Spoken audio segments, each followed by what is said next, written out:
down as special grand jury investigation. Grave robbing in Texas is this hour's top news story. An informant led officers of the Muerto County Sheriff's Department to a cemetery just outside the small rural Texas community of Newt early this morning. Officers there discovered what appeared to be a grisly work of art, the remains of a badly decomposed body wired to a large monument. A second body was found in a ditch near the perimeter of the cemetery. Subsequent investigation has revealed at least a dozen empty crypts, and it's feared more will turn up as the probe continues. Deputies report that in some instances, only parts of a corpse had been removed. The head, or in some cases, the extremities removed, the remainder of the corpse left intact. Evidence indicates the robberies have occurred over a period of time.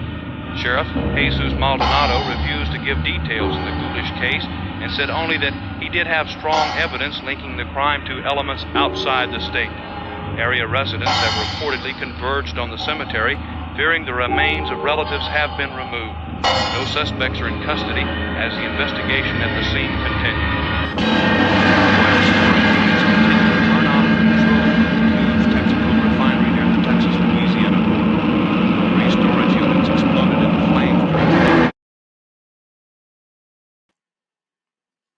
Welcome everybody to the Death Hour. Shit's a little different tonight. We're on the group. We're not even on the main page. Facebook denied us access to go live on the main page, and Instagram denied us. So I've been running around for 1 hour trying to get live. So here we are with Chain Saw fucking Tony. Let's bring him in here. Hey, what's going on, man? What's up, bro? Difficulties, man, huh? Something else, isn't it? Fucking technology, hell yeah. Well, what can you do? But I mean, at least you compensate and give people what they want anyway, man. I mean, no matter what it took. Yeah, I mean, at least we're here. Given the current situation, you know what I mean? Hell yeah, at least we're fucking here, and I apologize to you, sir, too, for having to wait a whole fucking hour on this shit. No, man, I mean, that's just me hanging out and doing what I do anyway, so it's just me having some fun, playing around with my toys and that kind of thing. Oh, shit. Let's hear it. Let's hear that motherfucker. I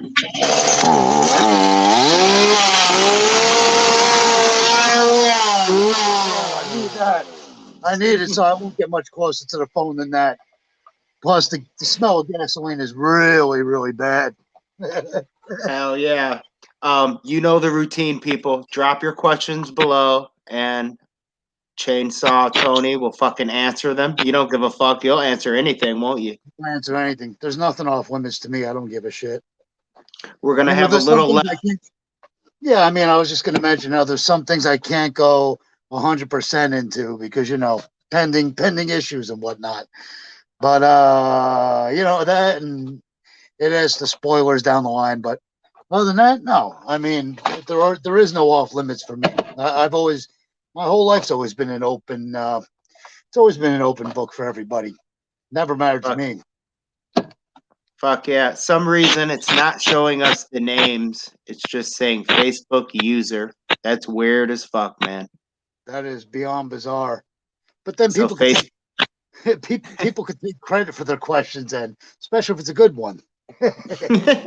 Right? We're not even going to know tonight. Facebook user says, yo, Chainsaw Tony Myers. This is epic. This is great. What would be the point of keeping on an even prettier face if you're going to try to call me by my legal name? But hey, everybody, write your first name maybe before your comment so I can say your name. Facebook user says, cutting motherfucking faces. You're cutting faces, bro. Oh, look, here we go. Drew Vickers. Here's a real name. Hardcore Hillbilly versus Chainsaw. He wants you in a match. Oh, man, I know exactly who that is. Nate. Sure, man. Why not? I mean, you know, I thought about doing someday. I'll be too old and too injured to keep going on and continuing and everything. But wouldn't it be cool to do like an 8-man tournament with a bunch of people dressed up?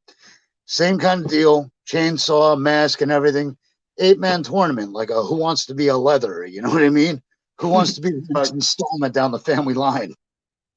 Oh yeah. Another thing too here, real quick, because I'm here on my phone and everything. Don't send me your questions. Put it in the group, not to me. It's not going to matter with me. I'm not going to be able to read or get to it or anything. Just leave them down here. We're supposed, yeah, not me. So let's get right into this. I was diving into your history a little bit, and you were a backyard wrestler, right? You know, when I was 12, 13 years old, anybody I could get to do any kind of wrestling with me.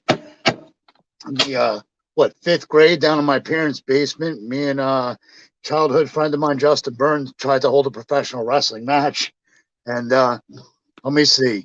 I was kind of like a Big John Studd type, where if he slammed me, he would get $15,000, but it was just a piece of paper, a bunch of papers like shit cut up.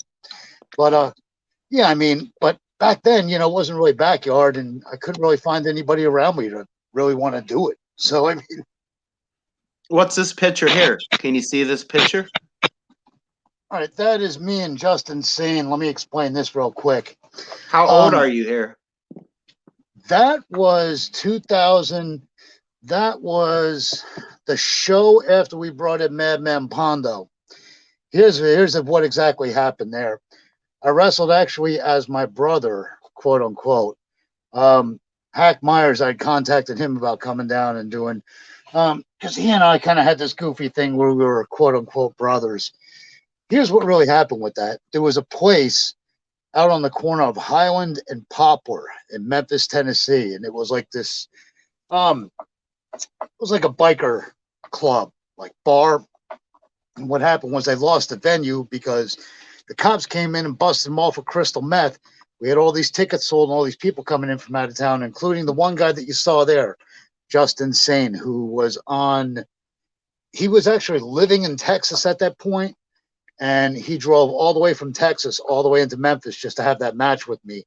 And the winner of the match was supposed to go against Pondo for the sick fuck heavyweight championship title. And all these tickets sold and everything else. And what happened was we lost the venue. And I already had the ring up in my backyard. And this was 2 days before the show was supposed to take place. And if you actually get the DVD, bands are literally in my living room of my house playing death metal music. It's exactly what happened. That's awesome, man. Look, here's Eric. He wants to know, do you have any stories of Pogo or Onita ribs? Oh, Jesus Christ almighty. How long are we going to go on here for? Hey, man. I got nowhere to be, brother. Well, every time I would try to walk past Pogo, you would see his big Fred Flintstone foot sticking out, and he'd be trying to trip me up. And hey, go ahead, it's safe now. I know, try to trip you. And sure enough, he would stick his foot back out and try to trip me again. His ribs. If you ever read in the one of his book, they oh God, it was Shoichi Arai talked about picking up Pogo and them having a long road trip ahead of them, and Pogo is like, climbing in the back of his car, and he goes, what do you think you're doing? And he goes, oh, you're gonna have to go back, man. I forgot my toothbrush. I don't use a new toothbrush. I want my toothbrush. And he brings up the funny side of like this 300-pound guy climbing in the back seat of his car looking for his tiny toothbrush. Ribs just constant. I guess as time went on, we all kind of grew up, but still, Onita still bust balls. And literally until the day he died, Pogo was the same way. He'd be like, hey, hold tight, stay by your computer. He's like, I got this new chainsaw I sent to you. It's perfect for you. Because, I didn't get the part where, I clogged the rebar in there where you see the sparks shooting out and all that crap. So he would just send a picture of a simple handsaw. Just him busting balls. That's just a sense of humor. I'm often reminded at a time too, where Onita's just like, I don't know how. Actually, it came up. Naoshi Sano brought it up. He was like, "No, I take it back." Miss Mongol's the one that brought up. She goes, "Typical indie guy," and she speaks some a lot of English, but she said in Japanese, she goes, typical indie guy. She goes, 5 ex-wives, 3 kids, 3 different moms. And then all of a sudden Onita starts chiming in. He goes, oh my God. He goes, you got a Puerto Rican pogo, you got a Japanese pogo, you got a white pogo. He said, you got a white Tony, a Mexican Tony, and a black Tony. He's like, either one of you two, is there anything you wouldn't fuck? You probably fuck each other. It's the way that Onita just, that whenever I'd have my hair all wet down, you'd be like, your head, it looks like snakes. It looks like a bunch of snakes. Fucking Onita, huh? Hair. Nobody believes that either, that it's actually my real, legit hair. Yeah, man. I seen lots of pictures you braided up sometimes too, don't you? Yeah, I mean, when I spent that 2 months out there in Kenya, I didn't have a choice. I mean, it was so hot, and you could feel the sun just beating off your head. So I really didn't have a choice by that point. Start braiding it and everything. And I mean, if you take a look at it, it's a solid, 3 feet long at this point. I mean, I've barely cut it for 5 years, so you can imagine how it is. The only thing is, So the average head of hair loses 80 strands per day. So you can imagine what it's like when it's all pulled out of the braids and everything. It just starts coming out. There's so many strands that wind up yanking out. well, that long hair is a good effect for, with the mask and shit for your character. I was gonna ask you about tape trading. You were a major fucking tape trader back in the day, right? You don't do that anymore. Yeah, I was gonna ask, how many do you have? Holy fuck! A total of 5,000 VHS, and it's over 25,000 DVDs. If you look close in each one of these things, these are all DVDs of all the VHS plus extra collections of. So, and Holy fuck! yeah, here recently, the DVD's not out here, but I watched Danny Havoc shoot interview, parts 2 and parts 3 from Smart Mark Video. There was another thing I was going to point out about the hair. Before he had showed the video, me going into the explosive ropes. Look close, and you can see a big poof of the back of my hair on fire. Holy fuck, man, that's crazy. Long hair probably doesn't work really good with those explosions, huh? No, And the barbed wire and shit. Yeah, and another great thing too is this. If you've ever been in a public library and were familiar with the Dewey Decimal System, they're all labeled at the top. Dude, I would love to have that in my house. Your fucking collection. Oh, the Fortress. Oh my God. You want to see something real trippy? Fuck yeah, I do. Show us, man. This is an entire box from the late 70s. Holy fuck. Neighbors, who is actually the nephew of Jerry Jarrett. And look at these. Any name that you could think of that went through Memphis, Tennessee in the late 70s. There's a paychecks of Paul Mr. Wonderful Orndorff. And holy shit. Cool too. That's amazing. Yeah. And this is from 1977. So, I mean, it's kind of like having an autograph of everybody, because on the back, of course, everybody signed their paychecks. And there's a whole bunch of them, too. It's not just, he didn't just hang around for a couple of weeks. He was there for like an entire year. So everybody from like Bruce Beefcake to Bob Armstrong, Dundee, Lawler, Hulk Hogan, all their checks are here. You when you were tape trading, you used to make compilation tapes for wrestlers in Memphis, right? You made Jerry Lawler compilation tapes of himself.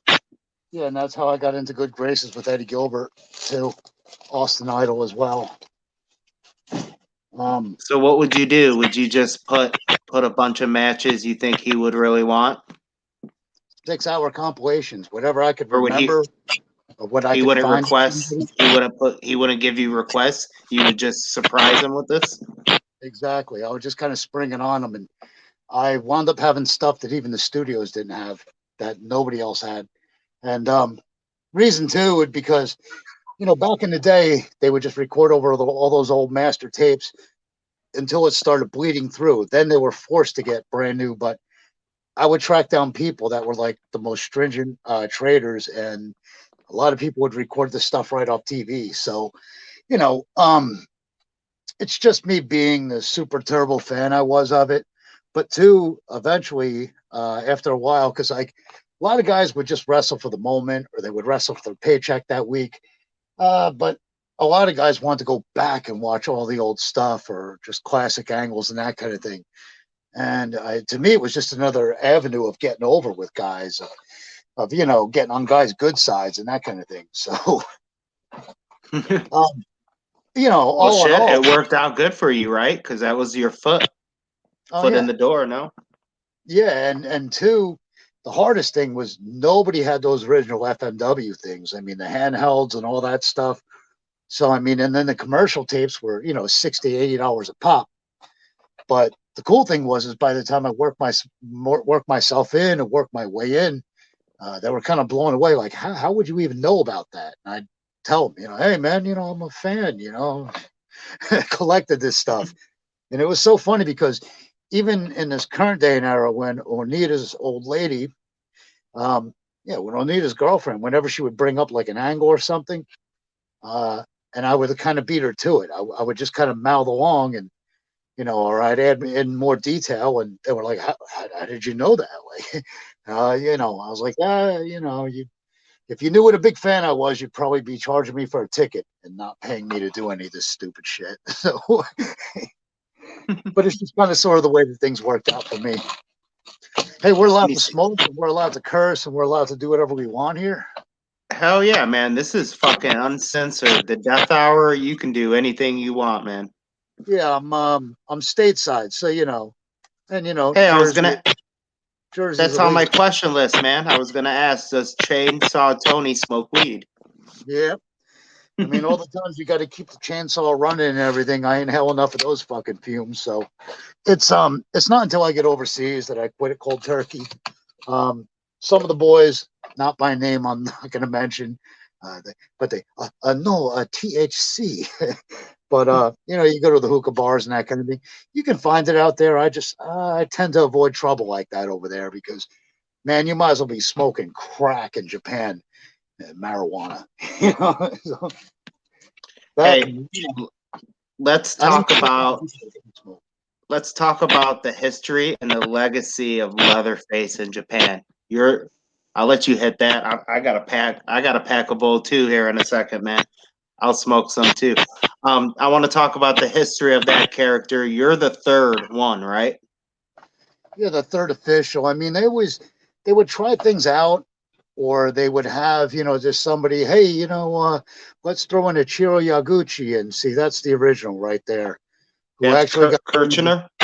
Yeah, who actually got branded super leather because, well, he went away. You know, it's no secret. He went away to jail, prison over there for about 4 months. He had slugged. If you've ever been in Shinjuku, they always have these crazy Nigerian people coming up and, hey, brother, what can I get? You know, hey, do you like to smoke? Do you like to use coke? You know, and they just kind of get in your face and they're really annoying. And I mean, it used to piss me off because I'd be there with my Japanese wife. And they would approach me and I'd be like, yo, you see my fucking wife, man? Like, you know, you're being disrespectful. So, you know, and then too, you're coming out of a bar, so you're all full liquid courage. You've just had a great night with the boys and all that shit. So, you know, you got that liquid courage and all that bullshit going for you. But two, that's just so disrespectful. You see me with a Japanese wife, you know, and you come up to me and you're asking me if I want pussy. And what the hell's the matter with people? But yeah, that's exactly what happened to him. And also too, the guy kept grabbing his shoulder and he told him, hey man, because the guy recognized him because of the tattoos on his forearms, which is why me and Rick Patterson have always went with the long sleeve, because we don't have the same, you know, tattoos on our forearms. So making a long story short, you know, the guy grabbed his bad shoulder. Kirshner told me, you do that again and I'm going to fucking hit you. And Doug Gilbert was right there. So I've heard the story 10 million times. The guy grabbed him. And when he did, Doug said he punched him so hard. Doug said the blood on his shirt was so like thin, like so fine. It was just like kind of like a thin sheet. How hard he like slugged him right in the face. he winds up going to jail for 4 months, and then they had Rick Patterson, who was around there as Iron Horse. And Rick Patterson also, too, he was wrestling for IWA Kokusai. There's Patterson right there with the long sleeves. And the two, both of them are in this one. This is when they were a tag team or whatever. Yep, you're going to see Kirshner, too. Kirshner's the one with the short sleeves. I know because I've had to like study this and examine this 10 billion times between the both of them. I bet those were big. That's some big shoes to fill, though. When you were put into that, you want to tell us the story of like, well, you know what? You're already going. Keep going. What you're saying, because you're already kind of talking about it. I'm sure you're going to get into that anyway. So to this day, I've always thought of it as a blessing, but I've also thought of it as a curse because never going to be what the first two were, and I never said that I was. All I ever did from day one was tell Pogo, it was kind of sort of Onita's idea, but Pogo was the one that really came up with it and said, hey, I want you to do it for WWS because to get the original in here, he's got all these work visa issues because, we went to prison and all that shit. And so right there, I was like, oof, I started having the butterflies. I'm like, I know what he's going to ask me. And then Rick Patterson, the second one, had saved his money from his run. He was very smart about his money, and his brother, too, was big time into the farming out there in Winnipeg, which is about a 26-hour drive from originally, I think he was from Vancouver, and he has a Japanese wife. So him and his brother started up on this farm, and this ranch is fucking gorgeous. Somebody has to do a story on him out there. And, he's significantly a couple inches taller than Kirshner. And Kirshner's significantly like an inch or two like taller than me. But the both of them are just, so I guess I'm the run of the litter. But I always tried to combine the move set. I tried to combine Kirshner's his enthusiasm and his charisma for actually, running out there to the ring and full throttle and all that. Combined with the move set, because I always felt that Ricky Patterson was bell to bell, absolutely underrated and incredible. And even the floating moonsault thing, I tried to steal off of him. But that was 2001 when Pogo, the end of 2001 when Pogo came to me with that. So by 2002, it was regularly. What were your feelings? What was your feelings like when Mr. Pogo came to you with that and said, he wants to throw you in this, man? Were you nervous? Because that's a fucking big deal, right? That gimmick. Oh, completely. And you got to remember too. It's one of my favorites, man. I fucking love Leatherface. I love you. I love your version of it. I love all three of you. I think, but going into it, I had seen things, like the new Fabulous ones, and and even Kirshner himself being a replacement for Sergeant Slaughter. I said this thing's got disaster written all over it. I said because no one's going to accept you as the beginning, the original anyway. And there's no longer a sold out baseball stadium. So I said, I'm fucked no matter what I do.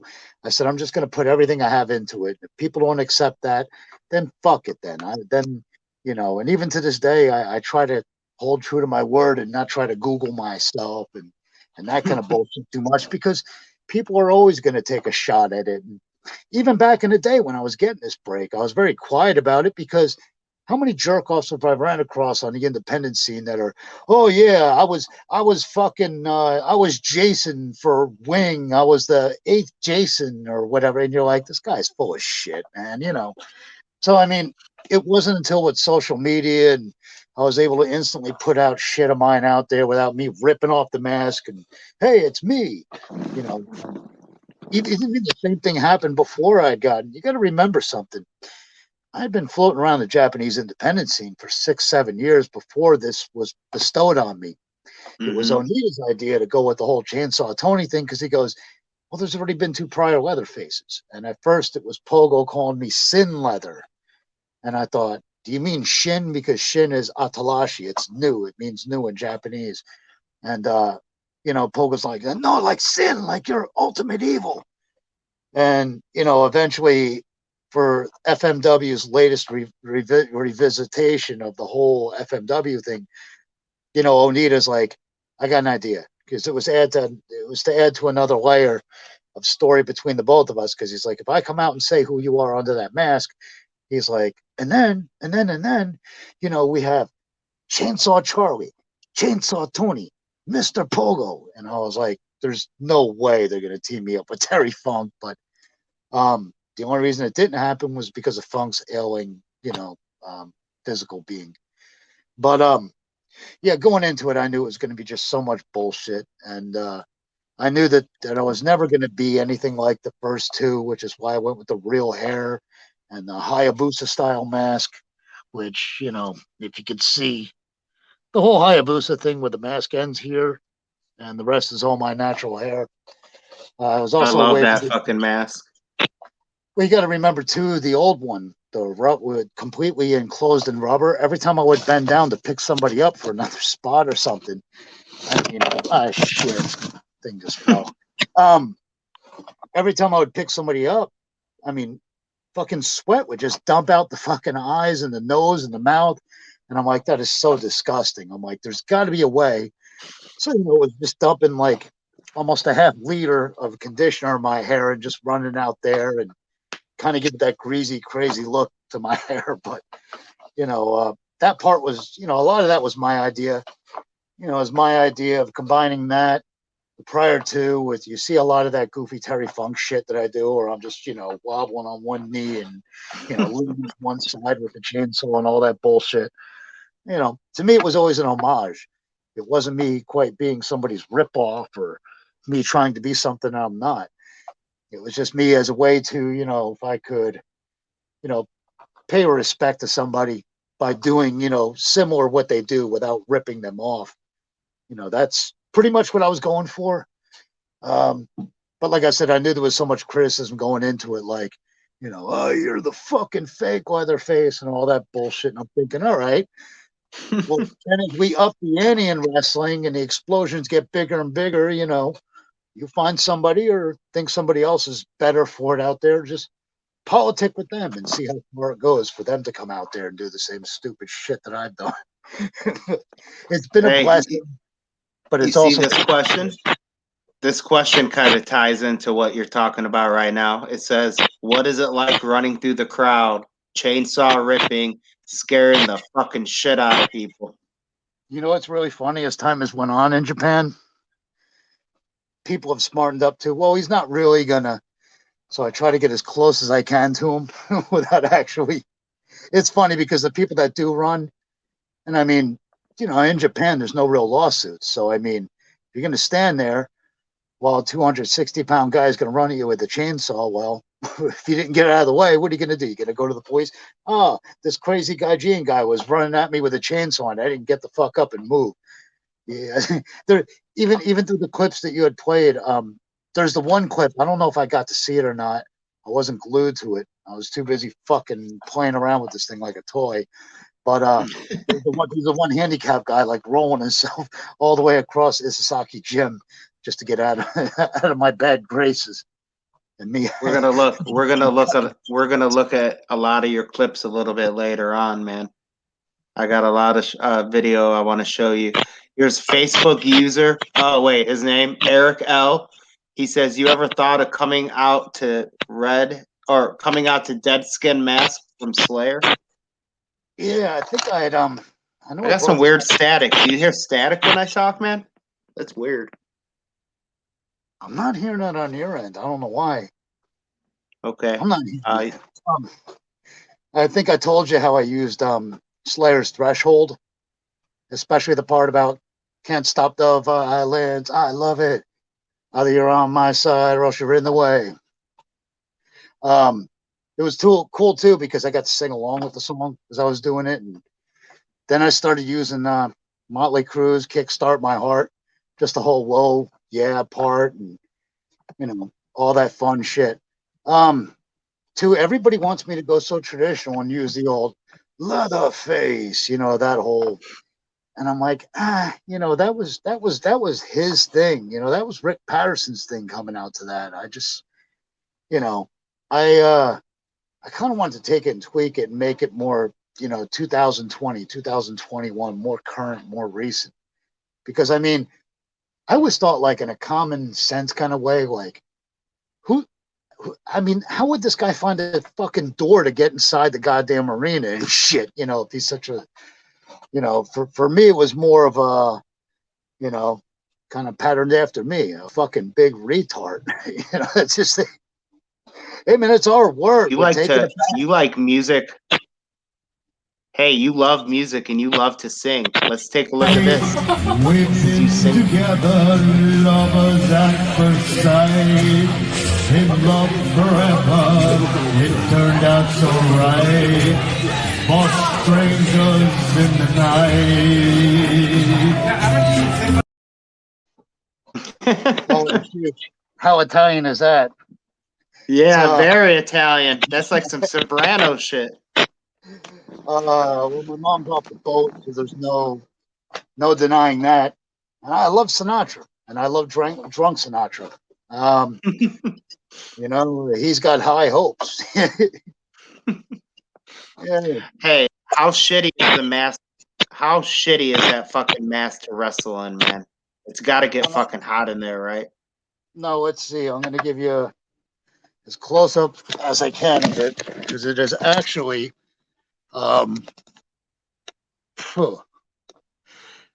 it's molded to my face. You know, when they made it, everything from everything. This part I cut out. I lost part of that in a death match anyway. So you can see like, you know, gluing it and that kind of shit. Did barbed wire cut that? Yeah, the entire measurement. Actually, that was yes, that was. It was a barbed wire bat. Look at as close as you can, all around the chin, forehead, everything. Everything's measured out, cheekbones, all that stuff. The only thing that's accentuated, that's not my real nose. This we kind of added on, you know, for the effect of looking like kind of like a warlock. I just thought it looked much uglier and that kind of thing. So I kind of went with that. But believe it or not, the mask is very it's durable. It's not the thinnest of material. But if you look back here, it's spandex. So you can see it's got a lot of give to it. But it's also, wow. If you can see how it was constructed and made, John Bullard, remember that name. John Bullard's buddy from Oscar from Mexico is the one that put everything together. The mask itself, like the actual design, so many people were pissed off because they're like, it doesn't really look Leatherface enough, like from the movie and that kind of shit. And I'm like, no, I kind of was going for my own thing with this. I didn't want to just clone or just make like, you know, something straight out of the movie. And then again, there's been what, 9 movies to the best of my counting. What was the original mask that you came out, and what did that look like? That wasn't that mask, right? No, it was in the top of it was enclosed completely, as a lot of the masks were that were actually, because it looked more like Leatherface, the originals, right? Yeah, because I mean, even in the movie itself, that wasn't his real hair. They showed that it was a wig, and they showed that he wore at least 3 different masks. With this, I take this one with me. I have a total of 4 different ones. This one right here is the one that I wrestle in, and actually, I've grown the most comfortable to using. I enjoy this one absolutely the most. It's my favorite. You know, it's like contact lenses. You're supposed to use some for like when you're sporting and that kind of shit, and then you're supposed to use another pair of contact lens when you're waking up in the morning. Another one for swimming. It's kind of like, this is like the contact lens that was the most durable of all the bunch. Shower in it, because that's the best way to clean it. Wrestle in it, and go to the bar afterwards in it too. The thing that you saw me doing there in that bar, that's Naoshi Sano's bar in Shinjuku. So that was actually, you know, after the matches and everything. 2, this one, it makes it a lot easier, especially when you're showering. It's also very easy on and off because, you know, once I put it in that douchey man bun shit, it slides right on. So, yep, I seen the man bun. Yeah. I mean, hey, this guy wants to know, what does Onita think of Carnage cups?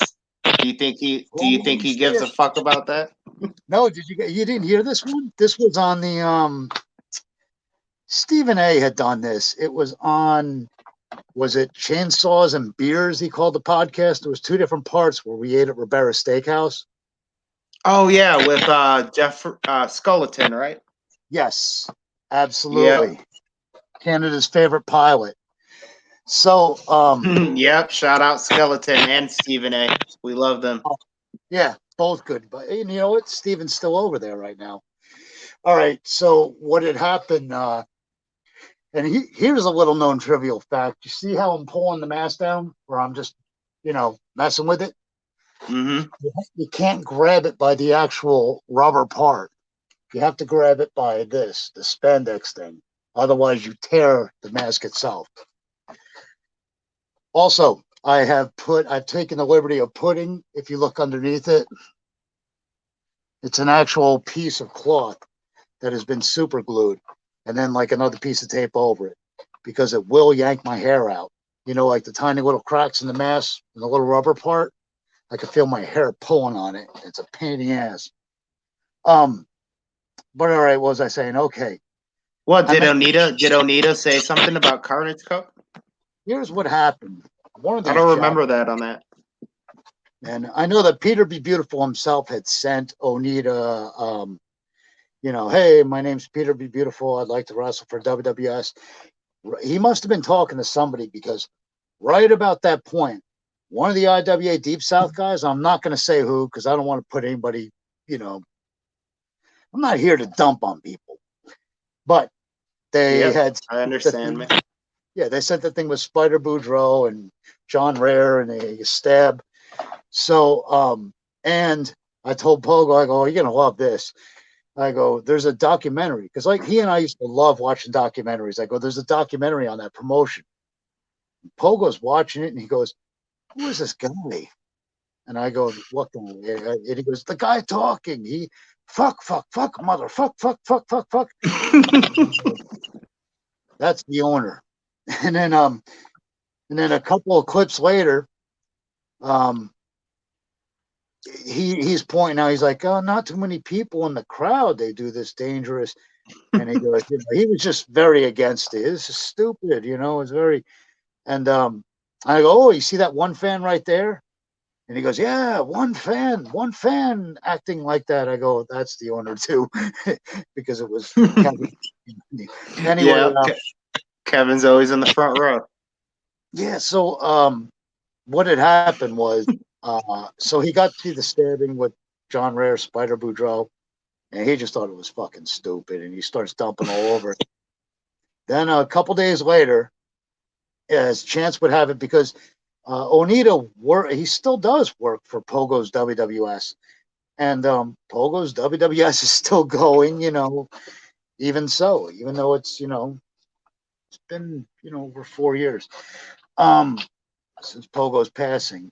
Right, so he had brought up in front of Onita, and he said, how dangerous me and Onita's matches were. And I go, yeah. And he goes, listen. And he goes, we did that. And he starts, and he wasn't over exaggerating. It really did happen. There was this is when FMW was on the rise, after their first year, which Onita's went on record and said without Pogo, FMW wouldn't have made it past that second year. But there's like 30,000 people there, halfway sold out baseball stadium. And Pogo said, yeah, sure. I took a couple of crazy bumps. He said, but, neither one of us had to stab each other with anything. And he said, as things have evolved, he's like, it's almost like we've gotten even stupider. Because, watching people do that to each other, stab one another. He's like, these people aren't doctors. They could have easily severed an artery or something. And, so him and Pogo kind of had a big laugh, Pogo and Onita. Like, and as Pogo's explaining to Onita what it was, Onita's like, you're joking, right? And he's like, there's no way. It's one of those things I bonded with, Corey Higdon, don't you?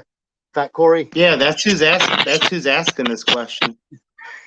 When he did that podcast, when he went to Carnage Cup, and I was on the tour bus and I kept listening to it over and over.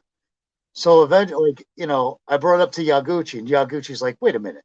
He's like, this was a real, and I go, this is real. This was a real event this guy went to. And Yaguchi's like, No fucking way. There's that. He's like, that's not possible. And I go, I swear to God, this guy went to this event and he watched it, and he's talking about it on a podcast, and they were like, we thought you were joking, man. And eventually, all the boys, Kasaku, Kasagawara, all of them, they were all like, tell us more about what happened. And I'm like, it's on this guy's podcast. That's who I'm getting it from. And they were like, no way, no way. So I even told Corey, I said, dude, I had them listening to this shit on the tour bus. We're up in Sapporo, Asahikawa, all those small towns. I'm like, the guys were asking, in Japanese, what is he saying now? What is he saying now? Then what happened? How many people were there? Oh, these people were dirty. It was at a taco stand. It was fucking priceless. The entire thing. It's like none of them could believe that it was real, that a real promotion like this. And then I told them the Onita Pogo story, and they're like, they've seen this? And I was like, no, Pogo saw it. He told Onita about it. Oh, Christ. But fucking shoot style, baby. Shoot style, baby. Shoot style, baby. Shoot style, baby. Shoot style, baby. Shoot style, baby. Shoot style, baby. Shoot style, baby. Fucking Kevin Brandon. When he had messaged me, because I forget how it started. It started somewhere on Facebook, and I go, oh my God. I was like, holy shit. It's like I've been touched by an angel. He was like, fucking, it's Kevin Brennan. It's him. Holy shit. And he was like, I feel your sarcasm. Eventually we got to talking and everything. And a lot of people are telling me, don't mess with, I don't know. Would you ever work the Carnage Cup? The working idea, and not to talk too much about what Kevin's plans or anything, the working idea is an all monster, tournament. One of the other Leatherfaces, me, the current, or the former Freddie, and then Pondo. Pondo does the whole Freddie thing too. So it'd kind of be like a doubled up thing. Jason, Rafael Rodriguez, the one from Wing and FMW. Yeah. And then probably the one that's doing it right now in the current Wing, Kengataya. So you know what I mean? There'd be like doubles of these monsters. That was all like a Kevin Brennan idea. So if it's something like that, and I'm around a whole bunch of friends and people that I respect and, people I really look up to also. I mean, if it's something like that, why not? But if you're telling me to go into a ring and listen, I've given my opinion before, and I'll say it 100 times. I don't think it's fucking funny. I didn't think it was fucking funny when I first saw it. To know that, I guess it was Freight Train that was involved in, like the slap fight. Oh thing. yeah, the slap fighting video. Look, it's not fucking funny. Masada had words, for Jake, the guy from High Spots, and he goes, you think that's funny? He's like, without, I'm not going to talk about Masada's, but it hits a very home note with him because he has a family member that works with handicapped kids. But he had said, you think that's funny? What if I drag you in the ring and fucking beat you retarded and then laugh at you and put that shit on DVD? You know what? Stand up guy, because a lot of people out there wouldn't have the balls to say that because they think that guy Jake holds too much, power and all that bullshit. But yeah, man, I couldn't believe when I seen that clip. I was like, wow. Disgusted, man. I didn't know Freight Train was on that event either. Yeah, term it whatever you want to. You could try to label those guys, him and Jeff Hart, and like those guys. You could fucking label them as whatever you want to label them. That's not fucking funny. I didn't think it was funny the first minute I saw it, and just Did you see Jeff Hart did a flaming no rope barbed wire match? Yeah, and Jeff Hart's another one too. That's not funny. It's not. I'm afraid not. I think sometimes, as much as I was labeled, with a fucking disability, ADD, back then they didn't even know what to term it. So there was like mild retardation that teachers I had, tried to label me with that shit. And so the way I see it is I might only be a step or a couple steps above them. I just Sorry. I never thought it was funny when Fright try and be caught in those promo stuff like that. It's not fucking funny. I never thought it was funny. And to put him out there in like a shoot scenario where you're slapping the shit out of people, and Yeah, he's become obsessed with that slapping shit. Yeah, it's just, to me, it's just too sleazy, man. That's just, I wouldn't, you know. Hey guys, comment below if you hear a weird static every time I talk. I'm getting a weird static in my headphones. I don't know if they can hear it. I'm hoping no one can hear this. Speaking of Corey from Deathmatch Worldwide, he'll be on tomorrow night. We're going to try to figure out this Facebook thing and get back on the main page. By the way, Tony, we're going to be uploading this video to our main page tomorrow morning. So a lot more people will see this in the morning, and I'll send you the video so you can post it on your YouTube and all that shit. Yeah, I'm so cool with that, man. I said, why not? You know, I was in the mood to rock with it today. I took off work early tonight. I'm like, you know what? I still have a lot to get off my chest. You know what I mean? Even with the AEW thing and all that. Oh, man, I want to talk to you about that. You want to get into that right now? It's up to you, man. I mean, I'm a free spirit. Whatever's clever, man. Whatever you, I'm informed. Okay. I don't even have my tie tied, for Christ's sake. Hey, we've already been talking for 50 minutes. I can't believe that. No way. You said the time? 50, like 50, not 15, right? No, 48 minutes. Why don't we get some of these questions out of the way? Facebook user, he says, I don't know if you remember me, but I had traded a whole bunch of your videos still in my collection. You remember that? Doesn't say his name, though. Oh, man, I wish the guy had a name. Yeah, write your name, bro. People.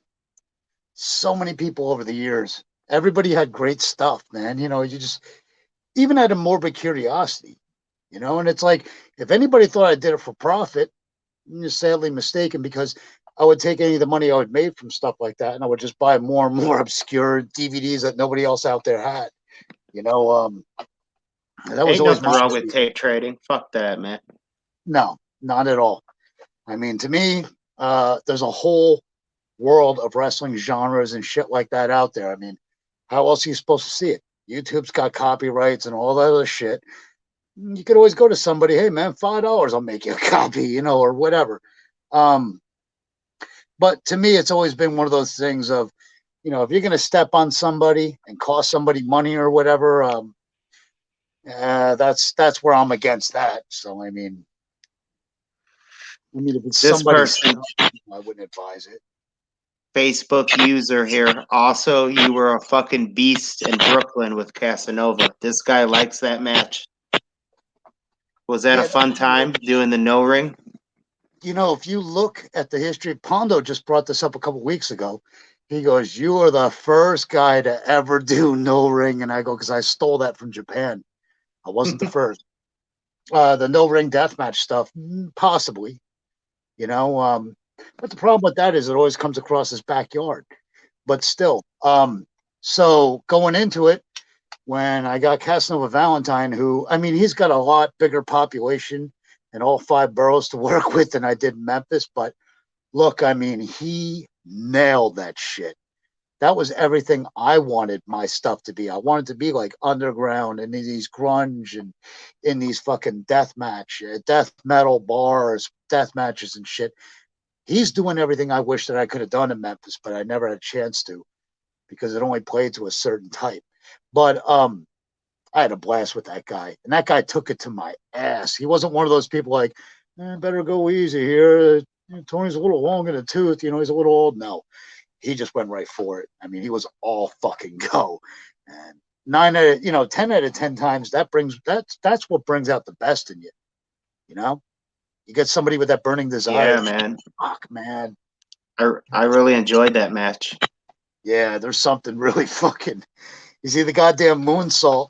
I went to do the moonsault, and there's like, it's like right here on the edge of the stage, and then there's like a little 2x4 lip, I guess, to keep stuff from going over. And as soon as I'm stepping, I feel like the middle of my shoe. I feel like the middle of my heel, like turn like this. And I was like, oh fuck. And then I go to do the moonsault, and I winds up. It looked like a twisting cross body or some shit like that. And I just remember like, man, my fucking wrist was fucked for like weeks after that. But you know, you're on such a high, you don't give a shit, you know. Hell yeah, definitely. Eric L, how much are cigarettes in Japan? He wants to know about cigarette prices. Yeah, name brand $4. That's Cabin. Yeah, 'cause Cabin's like one of the top ones or whatever. Like Cabin, like Marlboro. Yeah, pretty much like $4 a pack. These are considered generic, and they're what? $8.50 here a pack. I smoke hundreds because I only smoke I only smoke like hundreds because I can't smoke an entire cigarette in one sitting. Half, and then I smoke another half. If you don't want a cigarette after that, then you don't need to be smoking. Blair David, that's your dog right there. Blair David, he says, fucking best to finally see this interview. He's been waiting a long time to see us interview you, man. Yeah, man, it feels like it took forever in the making. It just well, we were going through a lot of middle people to get to you. I probably should have just fucking messaged you. Yeah, which I mean, that's the thing. Everybody wants to act like I'm standoffish. No, what I get standoffish about is like you might have heard, you might have seen. I was gonna make a Facebook status update about it. When I was like 19, 20 years old, I wrestled Coco Beware on live Memphis TV. And dude just went in on me and just beat the fucking shit out of me. Whoa, that's crazy. I didn't know that, man. Well, yeah. I mean, being a Memphis job guy, as a teenager, throughout my early 20s, shit. Until the day I left, I was pretty much a job guy. Even for my own fucking deathmatch fed that I was doing. But anyway, the guy said, why did Coco shoot on you? And I'm like, working stiff or getting in a shot at somebody is not a fucking shoot. A shoot is something that's a fight, like a fight. When you're shooting on somebody, you're shooting on them. Lou Thez, like you're going to hook somebody, like you're trying to break their fucking ankle. That's shooting. Shooting isn't somebody hitting you stiff. I mean, if that's what constituted a fucking shoot, you might as well say I've been in a million shoots in my life, because every damn match in Japan, me and Ken Kataya beat the fucking shit out of each other. Me and Tababa. Tababa and I beat the living hell out of one another. It's not a shoot though, so it's like, dude, stop listening to these quote unquote shoot interviews. And if you want to ask me stuff like that, will like piss me off. Like when you explain something and you take your time to explain something, and someone just ignores what you say and go, well, Bob Roop in his shoot interview said that Bruiser Brody shot on Lex Luger in the cage. Everybody's watched that video. That was like one of those collector's items. We talk about VHS and videos back in the day. I saw that and I was so disappointed. I'm like, I heard this big legacy that fucking Bruiser Brody beat the shit out of. He didn't. He gave him like one stiff kick and no-sold everything Luger did, and then Luger jumped out of the cage. That's not a shoot. And it's like, oh, but in his shoot interview, Bill Alfonso, who was the referee in there, said that Brody beat the ever-loving shit out of him. It's like, all right, well, there's the video right there. Tell me where he beats the shit out of him, because I've been looking for it for over 30 years now, and it never happened. So, I mean... Have you ever had to take liberties with someone in the ring? Fucking shoot on someone? I did, but not in a way to like, in a way to like, come on, wake up. Like the way that I was broken in, like, like, damn, what do I have to do to get through to you? Or what do I have to do to get something out of you? Like, if I ding you, man, sock me the fuck back. Hit me. Like, come on. I've done that. I did that with Mr. Atomic like 2 years ago. Because you see, coming into the whole, I don't know if you know the Isesaki, the Underground Task Force thing, where it was me, Masaru Fujita, Shimada, Great Pogo, Jun Kasai, right? Did I mention Jun Kasai? And our manager was Ramen. All right. And yeah, it's on one of those shirts. I can send you, anyway, Atomic was kind of like our young boy. He was like our pledge, and he just kept trying his best. and then he ran in his own hometown. It was Ogawa, which is like 4 hours outside of Tokyo, and had to rent a tour bus and bring the whole WWS guys in and all that. And I'm wrestling him, and I was like, dude, I've seen your other matches, and I'm telling him, like, dude, like, stop giving me these little ding ding, like, stop doing it. Like, you're a big dude, especially for a Japanese guy. Like, draw back and fucking, you know what I mean? Like, instead, you're just giving me these like little, like, people can't even see that shit. And I just started getting frustrated. And finally, a couple of times, I clocked him with the chair. But even so, even in so doing that, I was like, I got to get something out of this guy, man. Or, and two, I also had Fujita in my ear going, make him earn his fucking stripes, because this guy, he's not picking it up from us like the pace that he should. But it wasn't done in like a malicious, hey, I'm mad, let me fuck you up, because I don't believe in disciplining or striking or doing any of that shit out of anger, because then who learns anything? My thing is, the way I was taught, like, wake up, you know what I mean? I mean, that's it's just the way that I was brought in, the way that, that things happen with me. But, God, I'd say at least a solid dozen times, which is not a bad thing, as many years I guess I've been wrestling. But I mean, it was never done in like a like, I'm a tough guy and I'm gonna fuck you up kind of way. It was let's get more out of us, like.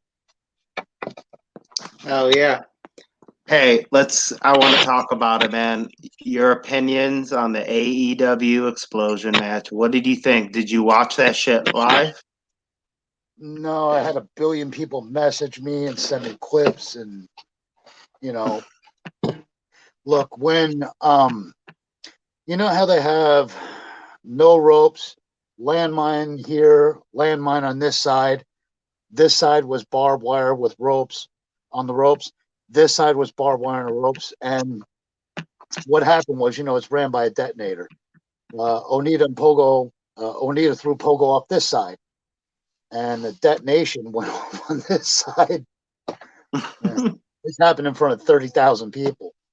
So, they FMW didn't try to hide it. They were like, something got fucked up, and even Onita was livid and pulled the, a guy running it back there, and, what happened? Even they went to the press and were like, we're very disappointed. We promised you people, just be honest with people, man. Mm-hmm. $50 a fucking, just be honest with people. That's it. Yeah, for sure. Yeah, and it's reported everywhere that Kenny Omega threw a fucking fit, and who I felt the worst for was Eddie Kingston. And that's even after the two of them put in all that effort, that Moxley and Omega both put in all that effort, had such a great match. I even felt worse for Kingston, who had to sit there, just be honest with people. It's such a stupid cop-out, like Tony Khan up there, like, he's the smartest man that's ever lived. Well, you knew that it was BS because he wrote it in crayon. It's like, stop trying to outsmart Mark, the smarts, like, what the shit. Today's fans are way too sophisticated, way far too sophisticated. And, I knew going into it, I had a feeling what was going to happen, but because of the interest with Onita and that kind of thing, and him being invited, and see, there was so much there that I couldn't even talk about going into it, because I knew what was going on. Onita told me, he, came to me and what's going on with this AEW and all that shit. Because who else does he have to kind of fill him in? It's not like he doesn't have his finger on the pulse. I think too, he went to Tremont and asked him, like, what's going on here. But I don't know. To me, I just thought, don't. And who also put something similar out there? Mick Foley, who talked about him and Funk and the IWA match that they had, and how the explosive didn't go off for that. I don't know if you saw Foley's Instagram. I was tagged in one of his posts. Yeah, I did. I seen that, man. It was on his Twitter. That's what it was. It was on his Twitter. And Foley goes, don't lie to the people. He said, when the bomb didn't go off with him and Funk, they just kept going. And they didn't insult anybody's intelligence. That's my feeling too, is don't don't flat out, just be honest. Just, hey, we tried it. He even said that. So it's like in one form of the media, you're going to say that and say, hey, we tried the bomb, and even Kenny Omega was, hey man, we tried the bomb, and I guess some kind of weird storyline where you're going to tell people, oh, Omega built a faulty bomb. It's like, stop that. And even some fan on Facebook was arguing me that the entire thing was a work. And I was just like, I can't even argue with that kind of fucking stupidity. You know what I mean? Like, Yeah, man, totally. what more is there to say to somebody who thinks the entire thing was just one big work? Holy shit. Hopefully my voice isn't staticky anymore. I took the headphones off. I don't know if that helped, man. It's so strange because I don't hear one bit of static. I guess Yeah, it's just people said they could hear it. Kind of weird. I still hear it though in my fucking speaker right here. Fucking weird, man. What do you think, Onita? Did you speak to Onita at all? What do you think he thought of it, man? You think he was disgusted with it? he's disgusted for the most part, but you have to understand the way that his brain works and the way things are skewed because of what happened with CZW and that kind of thing. And there's a whole lot more to be said. And this will be in the future as far as Onita and coming to America and this, that, and the other, and guaranteed that the bombs and explosives will work and that kind of thing. When the time comes for all that, then we'll cross that bridge when it gets to it. But as far as he was pissed off, but then again too, he couldn't help but laugh hysterical going. I tried to fucking you got to remember something. He was supposed to go to XPW like in 2000. You know the reason that the whole thing didn't work and didn't go through? Because Onita wanted another 10 grand to fly in all of his guys that rig up all that stuff, that harness all that stuff, because little be known, the ultimate secret, the very bombs that the FMW people use, the explosives, were made right here in America. Whoa. Everything was set in such small pieces that they were able to put it all together. Oh, that's like whenever you heard about Japan bashing and all that shit, people back in the day are like, buy American. All the engine blocks are made in Japan. So, they could have good luck with that one. But well, here, let's play this. He wanted to bring in the XPW, his entire crew, and they wouldn't do it. They wouldn't do it. So that's where they got sideways, and that's why he never did the match with Sabu. That's crazy. Here's a little video because AEW, they tried to recreate the scene with Terry Funk and Onita with Kingston. So we made a video where we put both of those side to side. Let's take a look at this. Get him out! Take cover! Get him out!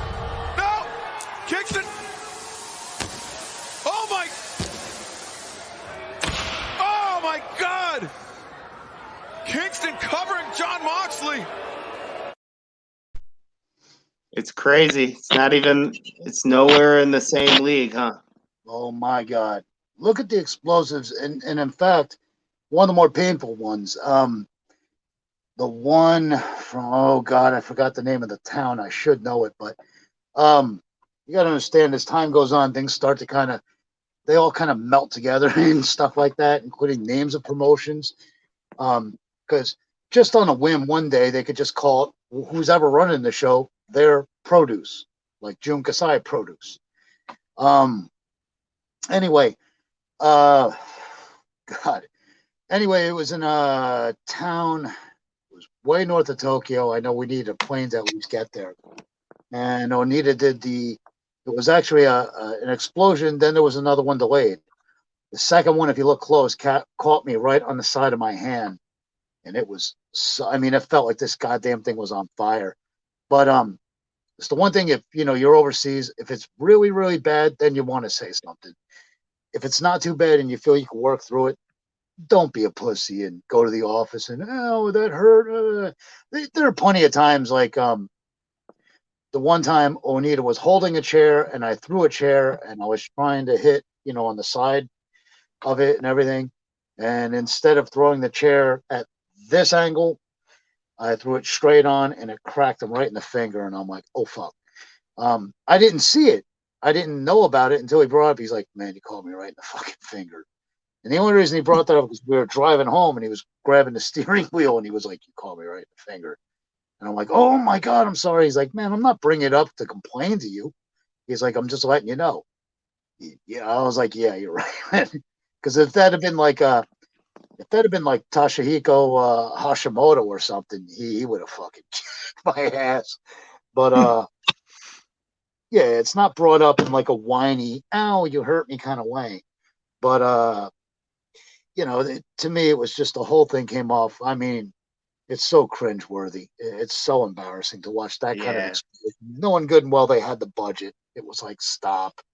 Yeah, man. I was really pissed. I actually spent $50 on the fucking thing. But man, you, sir, you've been, like you were just saying, you've been through some real explosions. You know what a real fucking explosion is. And for people that are going to watch this tomorrow on the main page, for the people in the group, let's show them what you do in an explosion match. Play the fucking video. Whoops. Whoops, that was Onita. Play the fucking video. Here it is. Fuck up.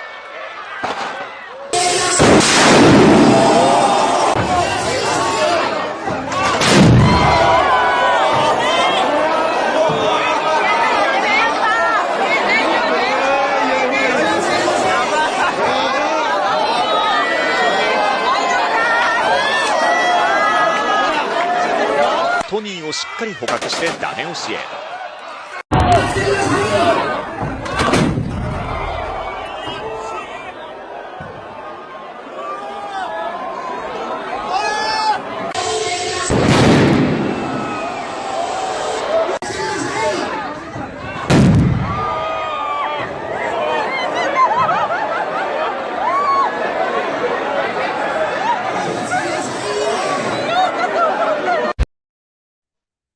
Oh my God, dude. How are you even alive right now?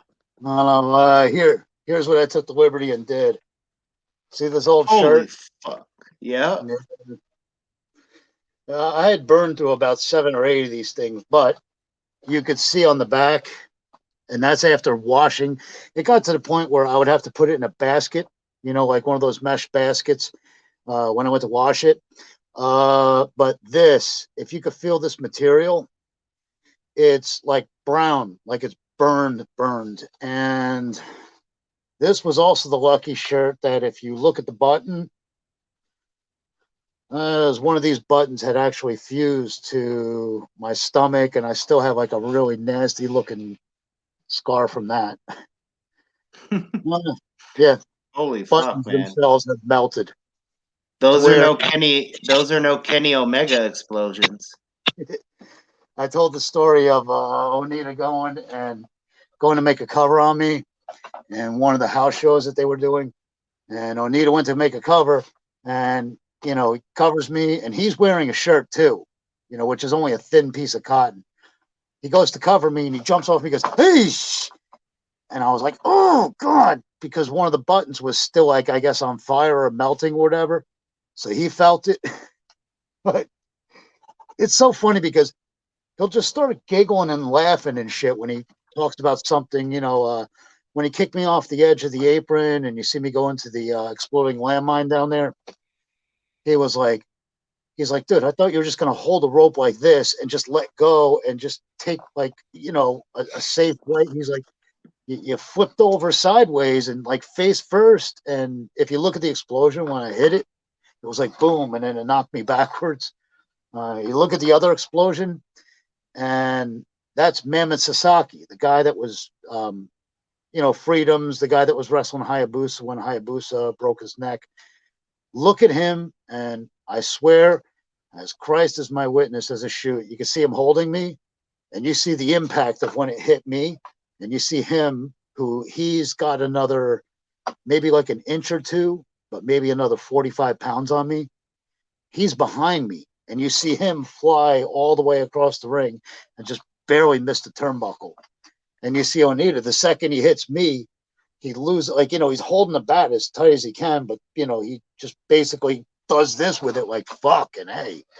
Because the bat itself is shaking and everything. So that part of the video where Onita kind of kicks you out of the ring and you fall onto the landmine below, that one looks brutal, man. Yeah, and it was one of those things like, all right, well, you're not getting out of this. It's gone too far for you to turn back, and be like, I don't know, man, this is a bad idea. One goof said, oh yeah, Tony did that. He was the only guy in that whole match. Bullshit. Tiger Chung Lee, you see him in the green tights in that match. He was one of the guys that were like, well, I wouldn't have gotten this match if I wasn't ready to take an explosion. That guy was 69 years old when he said that. And him, he had a bunch of those matches he was with Onita. That guy was trading Tiger suplexes with Hashimoto. Damn.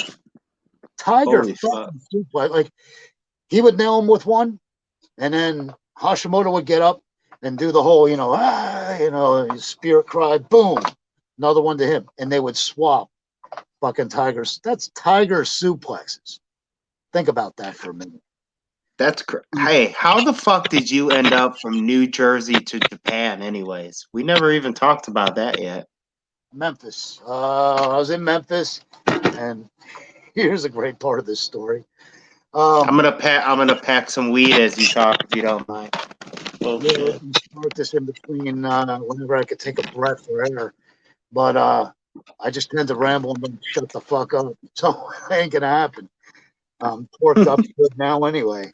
So, all right, I'm in Memphis, and I'm there for 6 months, and then Eddie Gilbert said, no, it wasn't Eddie Gilbert.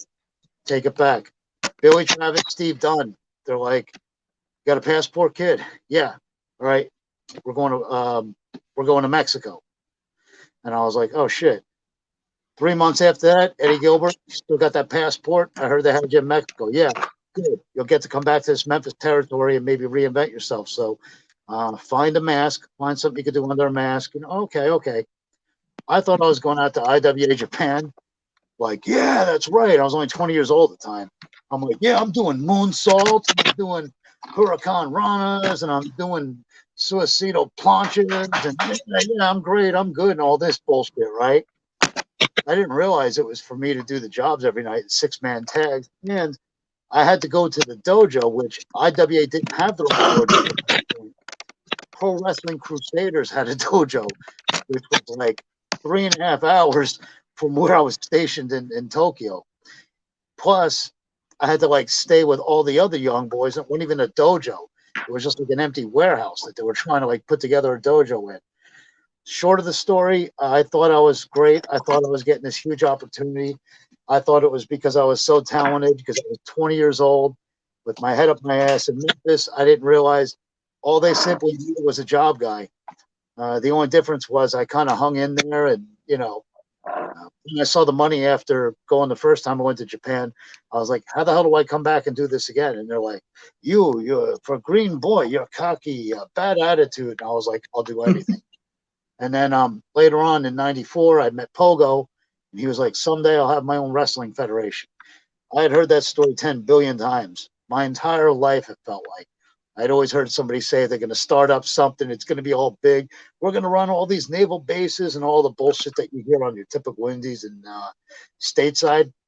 But It wasn't until another 6 years later that Pogo started up his own, because you have to remember how easy it was back then.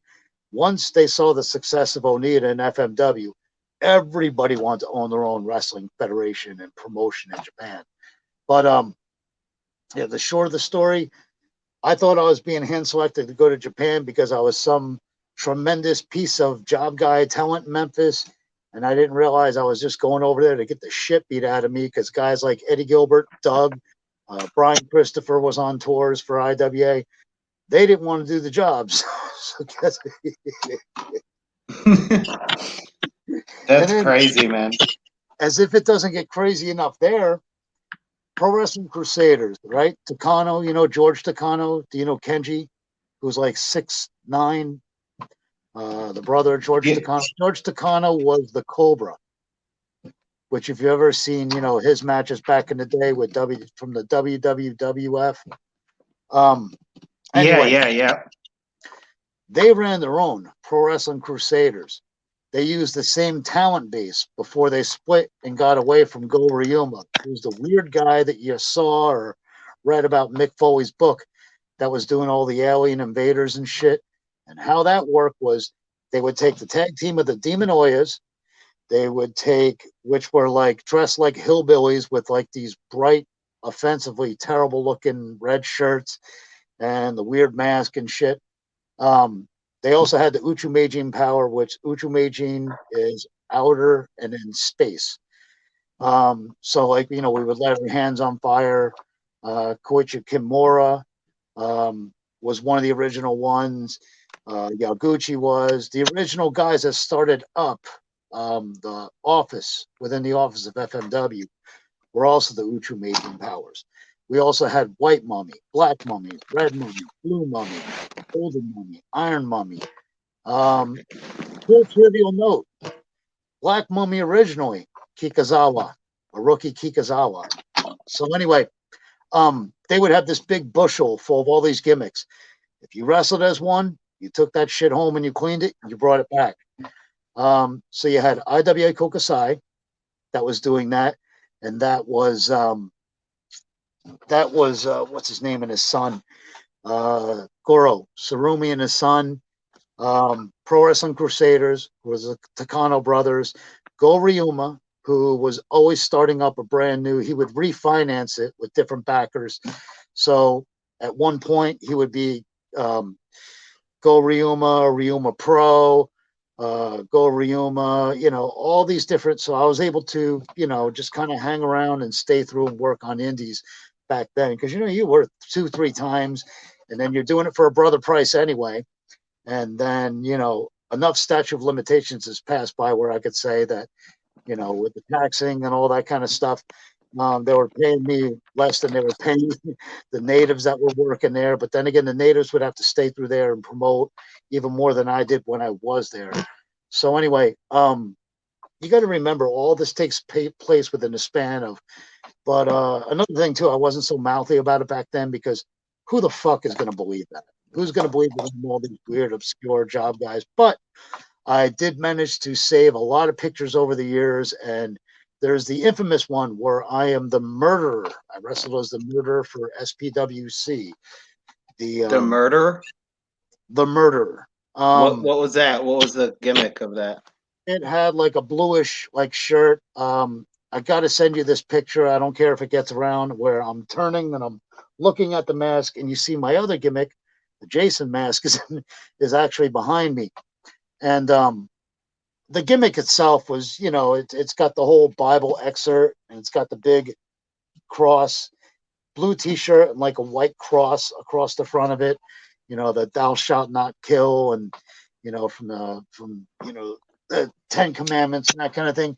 But I reprised that for the old SPWF, which was Yoshiaki Yatsu, and his booker and one of the main guys of it was Ichiro Yaguchi, who remember, he was dressed in red and black. He did CZW once in a lifetime. Yep. Yeah.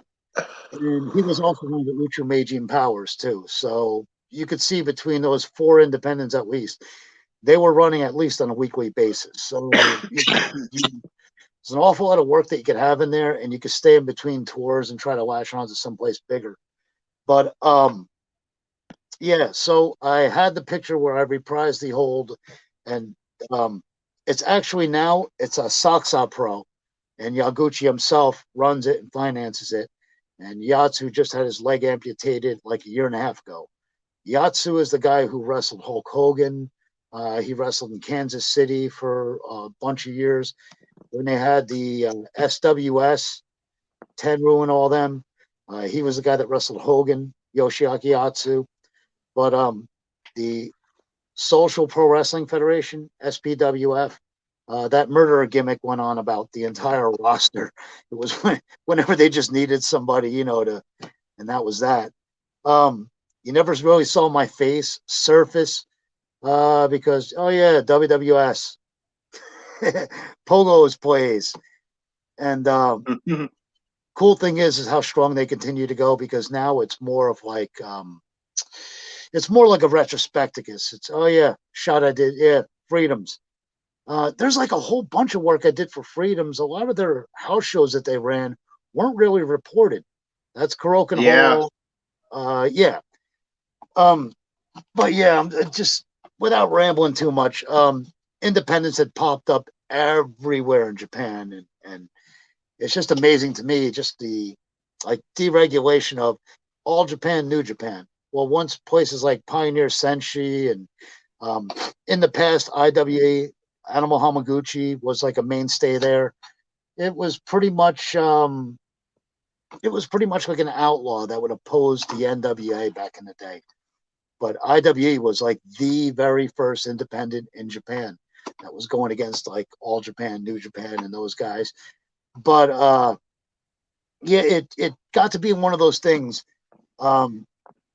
where you wouldn't see my face see the light of day, because then, they owe more tax money on my work visa if they know it's me as 4, 5, 6, 7, 8 different gimmicks or whatever. It's more money that they owe out. So enough of the statute of limitations have gone by. I can openly talk about stuff like that. But in the past, there was a whole lot of, me trying to get into the office and that kind of thing, wherever I could lend a hand, whatever I could do. First to set up the ring and last to leave, whatever I had to do to get people's good graces, because it was considerably much better money than I earned stateside. And, What was it like working in Mr. Pogo's office? Because you worked in his office, didn't you? yeah. And what was that like?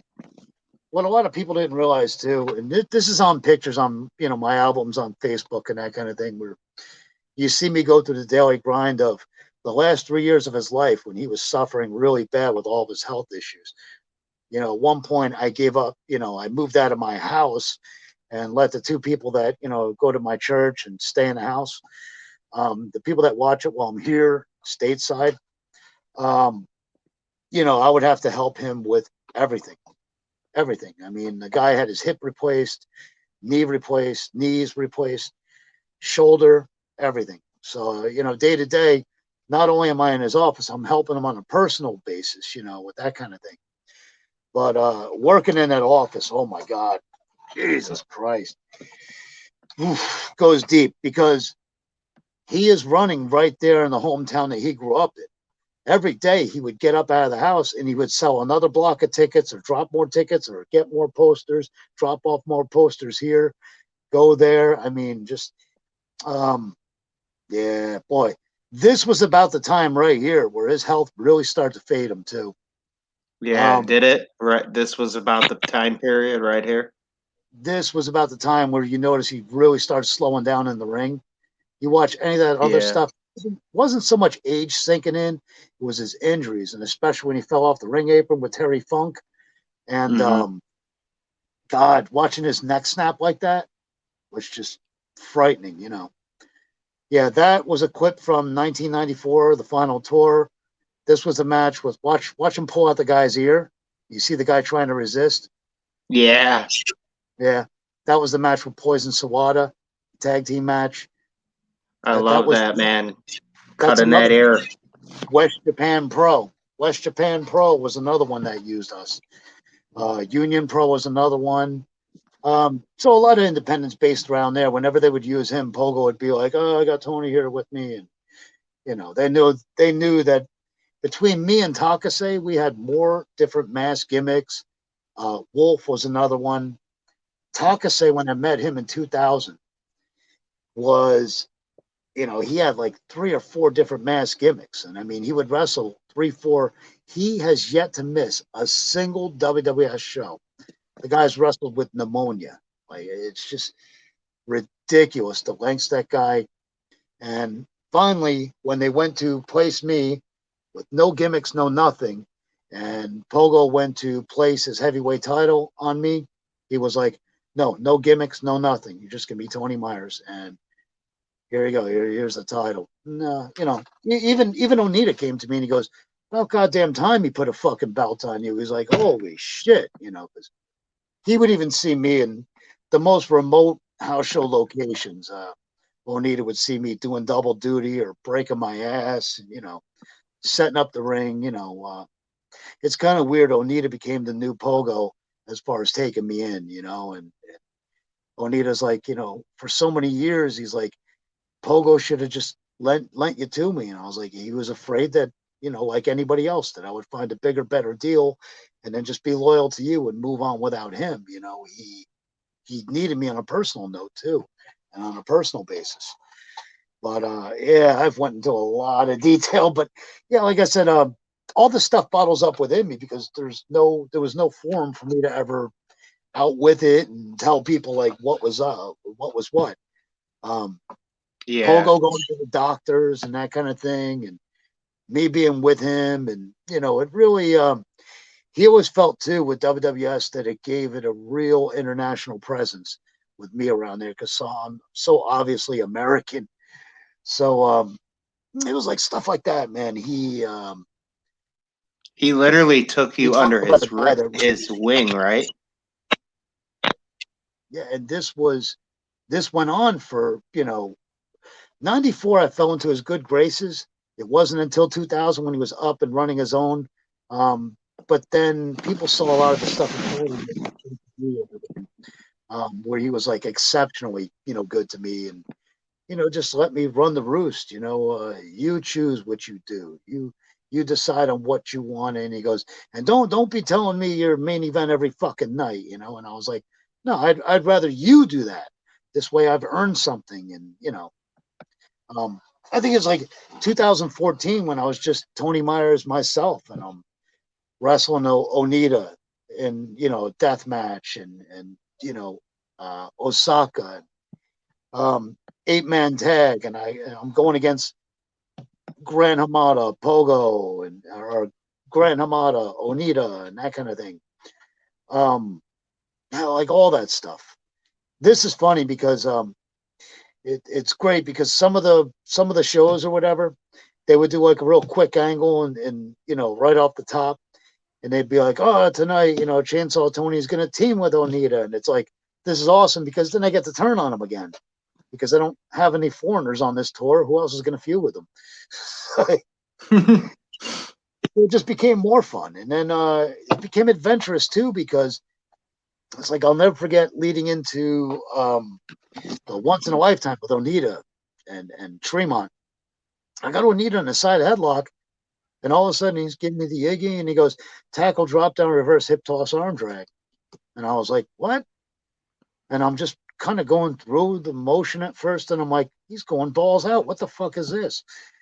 And it was a couple days later, I just had to ask him. I go, what was that all about? He goes, I got to get in top shape, man. Anita's like, oh, he's 3-month-old. He look a lot of heart, crazy guy. And I was like, holy shit, he's like really taking this serious. I mean, yeah. How was that whole experience at CZW? Did you really enjoy that? Loved it. And I did not want to be one of the people that actually climbed in the ring and was a part of, because I just thought that was so, to me, that would have just been so gaudy. Like it was so forced. You know what I mean? Pulling that whole thing together. And I told Matt Tremont so many times, I go, I don't want to take any credit for it. I go, the office, Wild 7, Satoshi came to me and he said, Onita wants to know. He goes, and he's going to put you on the spot about this. He's going to ask you about Matt Tremont, and it's going to be in front of everybody. He's like, I'm giving you the heads up because I'm your friend. He likes you, but he's like, you've done a lot. You've done a lot for us here. And I was like, all right. He came to me and he asked me, and right away I started having butterflies. I go, holy shit, they're going through with this whole Onita thing against Tremont. And I always thought to myself, like, ultimately, I'd always wanted to be one of my goals was for me to latch on overseas, come back here, and just shove it up everyone's ass who never believed in me, whoever never saw nothing in me. You know what I mean? Or all the times that I went to Memphis having to put over fucking football players that weren't even wrestlers and that kind of bullshit, you know. Just, you know, all that shit. I was like, and not only that, I go, they get to experience the same fucking goosebumps I have every goddamn night when I'd be in the ring and I'd hear the opening chord of Wild Thing. I'm like, yeah, it's Onita. Holy shit, man. I never stopped getting those goosebumps. You know, I never, and this, you got to remember how long it's been and how many matches I've had with Onita. It's got to be at least 300 or 400 by this point. But I just remember like getting to thinking about it, and I was like, Matt Tremont gets to see this shit. Like he gets to do this. And then I realized like Ricky Shane Page, who was like the biggest Onita fan, to the point where Pogo, he loved Pogo, to the point where when it was brought up and he realized he was going to wrestle Mr. Pogo, he didn't realize it was going to be Mr. Pogo 2, Hideki Hosaka, you know. He just thought like, what? How am I wrestling Mr. Pogo? But to a guy like Yaguchi, Ichiro Yaguchi, who he first discovered, he was always a big wrestling fan, but he went to school for music in Boston because he was from a very wealthy family in Japan. And Yaguchi speaks a lot of English. And Yaguchi said he used to watch Boston. You know, they would have the what was it, the NESN, the WWF would broadcast the house shows from the Boston Garden. So he was in college and he was watching this and he was like, one day I want to wrestle in America so bad. But he didn't just want to wrestle in America. You know, he wanted to do it, you know, the way he did it. And the same thing with Hideki Hosaka, who I met and befriended him my first time going to Japan in the Pro Wrestling Crusader dojo. Yeah, that was always his goal, was to main event somewhere in America. But he didn't just want to, you know, bring himself here and work his way up. He had one hell of a run and a tremendous career in Japan. And now he continues to still fight stage 4 cancer in his stomach, and then it spread to his colon. But he's still fighting. I mean, the guy's one of my best friends. I've known him, God, seemingly forever. But for all those guys, it meant so much to him. So much to him. And then Osaka's wrestling with his jaw broken in 2 different places. A big chunk of the fans out in CZW were singing happy birthday to him. So that meant the world to him. To watch. How was DJ Hyde? How was DJ Hyde? Oh, when he went to Japan with us and did no, like how was he working with when you went to CZW? Here's the funny thing. When I was in Memphis and I was running my own deathmatch stuff, by then we, you know, saved up. We, you know, built our own ring, really good ring too. He came in with Sammy Callahan and Joe Gacy. So, because back then I needed deathmatch guys. Drake Younger came down there, Scotty Vortex, all those guys, Pondo, everybody seemingly came in. But so I knew DJ, like that's how I was getting to know DJ, was maybe a week after he bought CZW. And so, you know, I mean, even now, and I'm not ashamed to admit this, I still talk to DJ. I still do. And it's not going to stop him from being a friend of mine. We all know that he has his negatives and all that shit. Look, you know, it's funny because I pointed out to DJ, I go, hey, a lot of the fucking boys hate my guts in America. You know, what am I going to do about that? I always looked at it and said, like, what have I ever done to anybody to warrant? And I go, well, fuck it. It's because, you know, I'm in everyone's face and up everyone's ass, you know, and you could look at my Facebook and see me putting picture after picture of when I'm in Japan, you know, so it's kind of like, oh, what kind of a douchebag shows off and that shit. I wanted people to experience it with me. I never looked at it that way. I always thought about like, you know, come live with me, come with me, journey with me through this. This is fun, you know. But so you know, I realized just how much hate there was on DJ. Yeah, he says a lot of foolish shit, that kind of shit. I don't think I'm nearly as bad as him as far as that goes. And hey, how funny is it? You just saw there the Nozawa, who just wasn't he like in the chorus on Observer this year for like top booker? I saw him mentioned in like honorable mentions. I don't know. I didn't see that, but it wouldn't surprise me. Maybe he was. He's a booker for Noah getting power bombed, Thunderfire power bomb, and Fujita with the save, and Hosaka cutting him off. There we go. How was this? Yeah, Sase got thrown into. Sase financed this show. He's a very, very, very wealthy Japanese businessman who has seemingly been around pro wrestling forever. I don't need a bash in my fucking There was a skull. big crowd there. Wasn't that a big crowd? Yeah, Odaiba was enormous. And there's some of my hair catching fire. Oh, that's when your hair caught fire? Holy shit. Some of it did. Yeah. I mean, I would continue to lose more and more of it get cut off and chopped off. But yeah, that's and Sase still works for A-Team Pro, which, you know, when I go back, I'm going right, you know, I love wrestling for A-Team. A-Team is Toshihiko Hashimoto and Hasagawa. So what's this event here? Chainsaw, are you gonna be on this event? that is WWS. They just had to change the starting time. They had to set it back. They had to set it back another hour because for some reason the city requested that for them. But no, Are you not on this? That's me hoping and praying and keeping the fire burning. Onita's there, of course.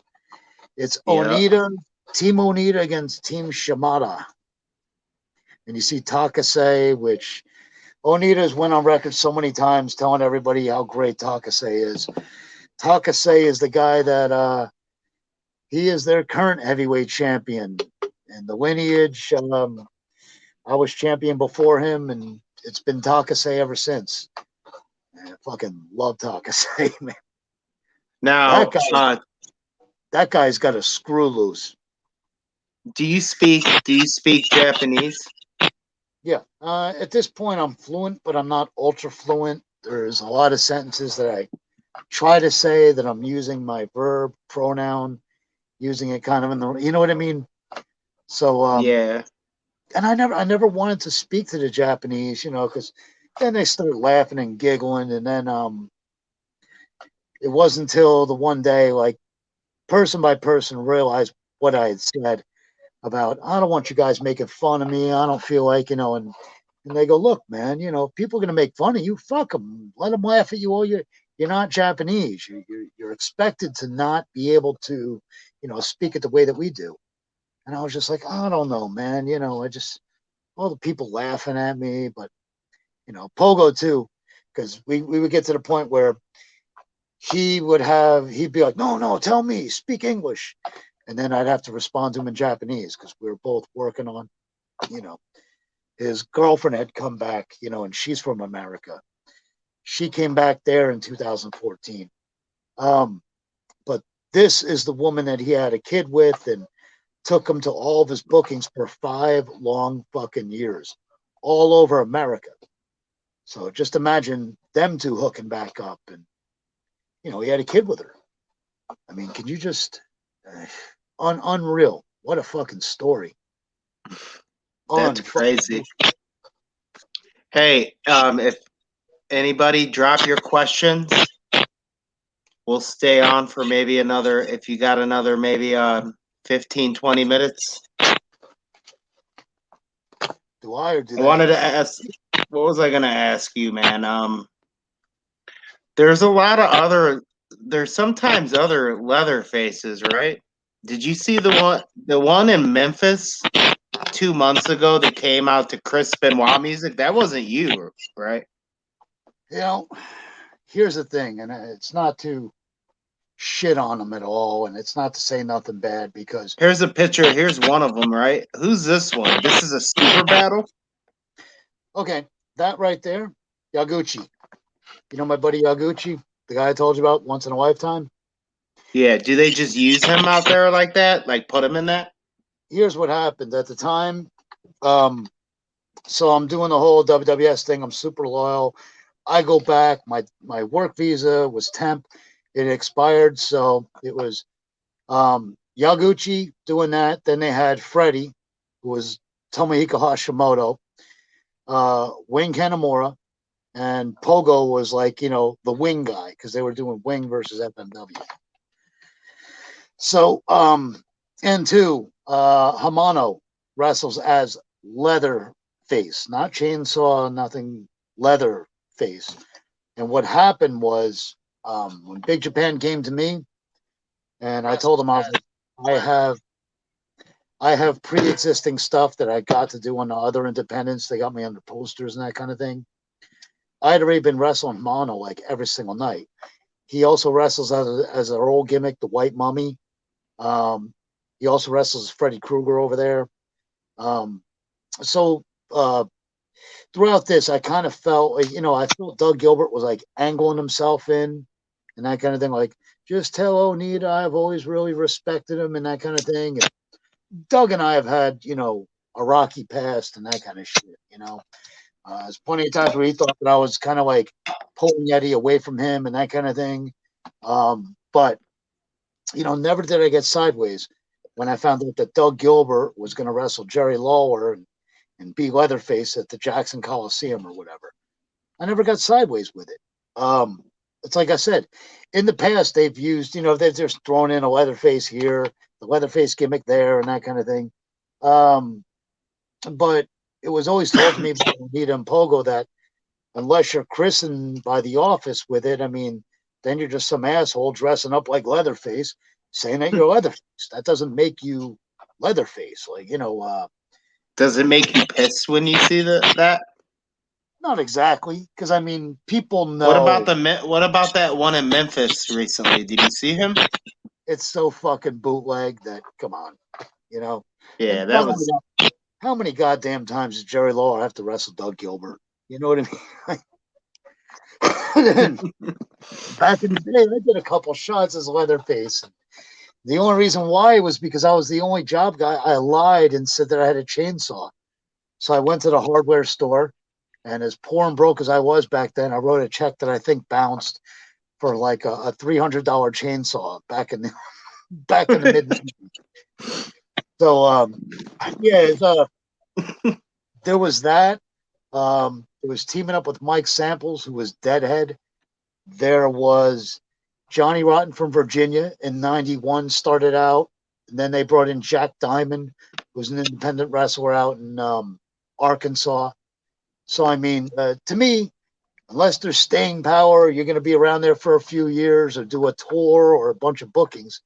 I mean, yeah, anybody could wrestle as Leatherface, like Onita's whole thing was Chainsaw Tony, because then they could do the whole I know who he is under that mask and all that shit. But I've always said it, unless you're christened by somebody, and then you're just some guy ripping off somebody else's gimmick. It's I remember people ask me, is there any like heat with me or the other original two Leatherface? Like, first off, these guys are in their 60s. It's like, second off, they've pretty much moved on. You could ask them. They're right there on Facebook. I know that was Jason's idea was to have like kind of like a passing of the torch and have Kirshner come back to Japan and just to kind of do that kind of thing. And Kirshner is fracking these days. So, I mean, he's got his family life. Whoa. Yeah, he's got his motorcycle and, It's crazy. He's fracking, huh? Yeah, right? Well, before that, let's see. He was bouncing down in Florida. He was truck driver for a long time there. But, Mike's always made do. He's always made his money. He's always hustled. He's never been hard. He's never been scared to, put in some hard work. The only thing I can ever do is get down on the ground, and thank God guys like that lay the fucking foreground and work, because, I mean, holy shit. Somebody like me wouldn't have even been given any kind of chance or anything. But it was Yaguchi. Oh, Nozawa. Nozawa was Jason, I want to say, because they did the whole Wing Monster Army and all that shit. But to me, it was cool because they were doing the whole FMW reunion, and I thought, man, outside of a couple of shots where I was one of the Uchu Meijin guys, and we were invited guests to FMW, I was never part of the original. I was never recurring. Luther was an original FMW guy. I wasn't, I was the guy that was wrestling elsewhere that night or what have you. But yeah, this way. I was more scared I was gonna clock somebody with the fucking chainsaw. Yeah, this is some random clips from you here. Yeah, I took the dollar bill from the stripper and stapled them to. I thought it was funny because intern Casanova Valentine's over there stapling dollar bills to my face, and yeah, it was coming through the mask. It was that. Oh look, it's Ozawa. The guy that makes all the T-shirts. Yeah. Yeah, that's Big Bear Produce right there. In the oh shit, what studio taping is that? But yeah, that's Big Bear Produce. Big Bear is press conference with Onita and Lucky Aida. You spent a lot of time with Onita, haven't you? Yeah, and looks so weird me sitting next to him. I know the one press conference that they did was him going, do you think these people here in Japan are stupid? And of course I understood enough, and I understood where we're going with everything. He goes, you think these people here in Japan are stupid like the fans in America? You think they'll just believe anything? And he goes, what do you think, that we just make the check out to like cash or something like that? He's like, everybody knows who you are under that mask. You're not fooling nobody. And that's when he came up with the, don't call this guy Leatherface. Don't call him Sin Leather. Don't call him FMW Leather. Don't call him Atalashi Laser. He's like, call this guy Tony. Chainsaw Tony. That's what you call this guy, and we did that whole thing. I wish to God I had that. I have that whole press conference and everything. We did the whole him coming back as a volunteer to 18 Pro Wrestling and all that. I wish I had the one where I attacked him, because it added another layer to the latest FMW. The Super Battle FMW. Yeah. Are you jonesing to go back to Japan? I bet you just can't wait, right? Oh yeah, and it's definitely happening in October. What they did was they refiled for my work visa to where I'm essential, because I do a lot of work with the church. Like, people have seen that stuff out there, and just a lot of volunteer work, and that kind of thing. And they were able to actually, you can't have a pro wrestler be an essential anything, but they still managed to squeak by, and New Japan isn't what it was, as far as foreigners coming in, but they're still able to, get through the loophole. You know what I mean? But what's it like being a foreigner working in Japan wrestling companies? Is it really hard? Yeah, eventually I got desensitized to it, but at first it's like pretty terrifying because, and especially with Pogo, because to him, he was the office of WWS, of Wing World Spirit, and World Wing Spirit. So I never could go to Pogo and complain because he was the office. But especially at the time where I was heavyweight champion, where they're putting me against, Korean kickboxers, shoot fighters, and Boomba was a professional boxer. So it was like, stuff like that was pretty terrifying, because you're like, these fuckers are going to throw round shots at my face like I'm a sitting duck. Like, the best I could do is go to Hamaguchi's gym and be like, please, sir, I need some kind of self-defense. Like, these guys are just going to swing for the fences. And that's why, too, I take a lot of pride that I go to Hamaguchi's gym is only like 3 or 4 blocks away from my actual house. So, with stuff like that, you're like, at least I kind of have a clue of what to do as far as self-defense goes. But I'm like, if any of these fuckers throw a live round at me, like I'm fucked. You know, there's nothing I could do but sit there and grin and take it. Like I'm in deep shit, you know. But that could be really like terrifying. Like you know what the hell am I getting myself into? Like, but Yeah. when you see everybody so cooperative, but two, you also realize that like these fuckers are looking at you like you're taking a job from, you know, that should be my cousin that has your job. Instead, you know, you're just some foreign asshole. Like, why are they pay? And they got to pay for your flight too. Like, who the fuck are you supposed to be? And in one sense, you feel like you get the special treatment. In another sense, you're like, it's just like being given the third guy being given the Leatherface gimmick.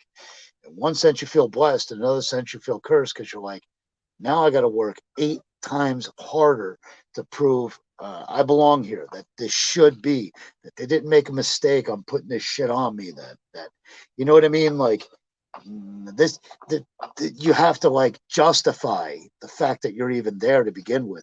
So the minute Yeah. that you get lazy or slow, it's like you're going to be a sitting duck for anybody, and you don't want to like. The one thing you don't want to do is like go over there and just be that fat lazy American who everybody's carrying around the ring, you know, and you're not even earning your keep, or you're not even. But you know, two after the matches, when you're going out to these really nice places to eat and just such expensive food, and everybody's so nice to you, and they're buying all your merch. I mean, it's almost like an out of body experience. You just look at it and you go, well, now I got to make good on all of this shit. And you know, they go to turn me babyface. That's when it's really an overdrive, because now you have to get these people behind you. So I mean, just the one thing about the sophisticated Japanese, like and especially that Tokyo, that really sophisticated fan base of people who know everything about every match ever. It's like you got to really bust your ass even harder to be taken that much serious, or even to prove that you belong there, and that there's a reason for you being there, and not that you're just, you know, because everybody else is going to view it like a fluke, like, what the fuck is this guy? Who is he supposed to be, or whatever.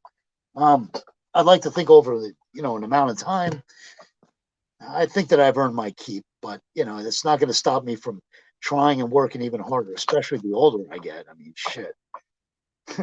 And then two, you have to remember, it's a constant reminder whenever I get like messages from people going, hey man, how do I get to do that shit? You know, and it just reminds you how lucky you truly are. But two, it's like, I don't think back in the day I would have had the balls to approach some people like the way that I've been approached. It's been obscene. It's like, I don't even know who the fuck you are. You know what I mean? Like, can you imagine somebody doing that? I mean, here, I'll drop some fucking names. I went to the office, and while Onita came in for the once in a lifetime, I told him, I was like, you know about this guy. I was like, yeah, this guy's Masada, man. You know, the big Japan. You got to see this big motherfucker, you know? And I'm sitting there, and you could ask Masada because I'm saying it right in front of him.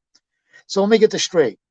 Masada, as God is my witness, Eddie Kingston himself. I don't give a shit. I'll just drop names right now because this is what happened. One of my better buddies, Flash Flanagan. All these fucking guys are sitting at home, but this, you know, 40-miler contacts me and goes, hey, I want to wrestle in Japan. No shit, you know? Don't we all want it all? I couldn't get Chris Dickinson over here, but you know what I mean? God damn it. I tried my best to get Robert, Egotistico Fantastico. I tried my fucking damnedest to get him in there too. That would have been the shit. Yes. And these are people that you know good and goddamn well can back up all other fucking shit and then some. You know what I mean? So let me get this straight. They're sitting at home, but Johnny Jackbag, who hasn't been outside of Jackson, Tennessee, you know what I mean? Like, the balls in some people. It's I know, you know, maybe because I'm from that different generation, but you know, come on, man. I got the fucking smartphone. I'm on social media. Don't try to treat me like, you know, my grandson turns 4 next week. Don't try to treat me like I'm some fucking out of touch. You know, I've gotten with the times. I've seen the winds of change, and just it still just blows my mind. If you could put yourself in my frame of mind, like motherfucker, I just messaged you back and said I'm in the middle of fucking like WWS has 3 shots this weekend. One of them's a double shot on Saturday. I gotta go and get back on this fucking bus, and it's like, you think I'm gonna take all that time out for you, man? At least try to establish a friendship with me first. Don't think that I owe you anything. That Yeah. part of the thing is fucking ridiculous. Like, I should have just made a list and just called people out and been like, look at this asshole. Look at this one. Look at that one. Fucking real. What was it like?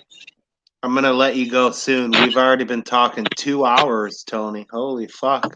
This is crazy, man. Yeah, because I get on a roll. I don't shut up. Oh man, it's all good. I enjoy listening to your stories. I want you to tell us some Mr. Pogo memories before we let you go. I know he meant a lot to you, man. Oh, And he passed away. I know that really affected you a lot. that was I swear. Is this picture you visiting? Is this Yeah, that's Pogo's grave. That's his grave? Yeah, that's what I thought. And it says Tetsuo Sekigawa, his legal name. And right to the right of that, he's buried right next to his uncle. Oh, really? And because he was Buddhist, you have to do the whole Buddhist thing where you pour the water over and you let the water run down the front of it, and you say your prayer. He was a very, very deeply religious Buddhist guy. I would hear the wooden beads clacking together because every morning, he'd be praying, he'd be doing this. You would hear the beads from his wrists, like clacking together, the wood. And then he did this bizarre, weird religious ritual thing where he would take a hot shower, then he would come back, he'd pray, then he would sit in a freezing cold tub for like 30 minutes until like his temperature from his body would increase the water, and then he would dry off, go, he'd pray again, and then he would take another shower. And I was like, he was explaining to me the one day, and I was like, that's just so weird. And when his mother passed away, his sister took all of his mother's belongings, and his sister burned all of her belongings because it was like within the realm of their religious belief that you burn all of their possessions and everything. And I thought, my God, better never happen. And I remember when he was like in poor health, I sheepishly went to Naoya. I told you about Takase and Ramen Man, who is the sole financer of WWS. Like, Pogo used him to finance WWS back in the day because, they were using spools and spools of barbed wire, razor wire, rent for the building. Pogo didn't want to use his own money because, he knew that he had somebody that could run around town, take care of that, and get the ball rolling while he was out getting posters and other stuff done. But for a guy, and he could have just gotten off and just had a regular job, but he walked into a hospital one time, and he was just going for his rehab, and they offered him a job. They're like, you're an older guy, but you're around these people's age, but you're also a celebrity, so all these people will listen to you and you could teach these classes. And he was only having to work like 2-3 days a week and just go there and pretty much make a special appearance. But then he felt that it was getting in the way of him distributing blocks of tickets and getting different towns for WWS to run in. So he didn't want a regular job. He's just, wrestling was the only, and I told him, I said, by this point, he had lost a chunk of money running for mayor. He lost another chunk of money.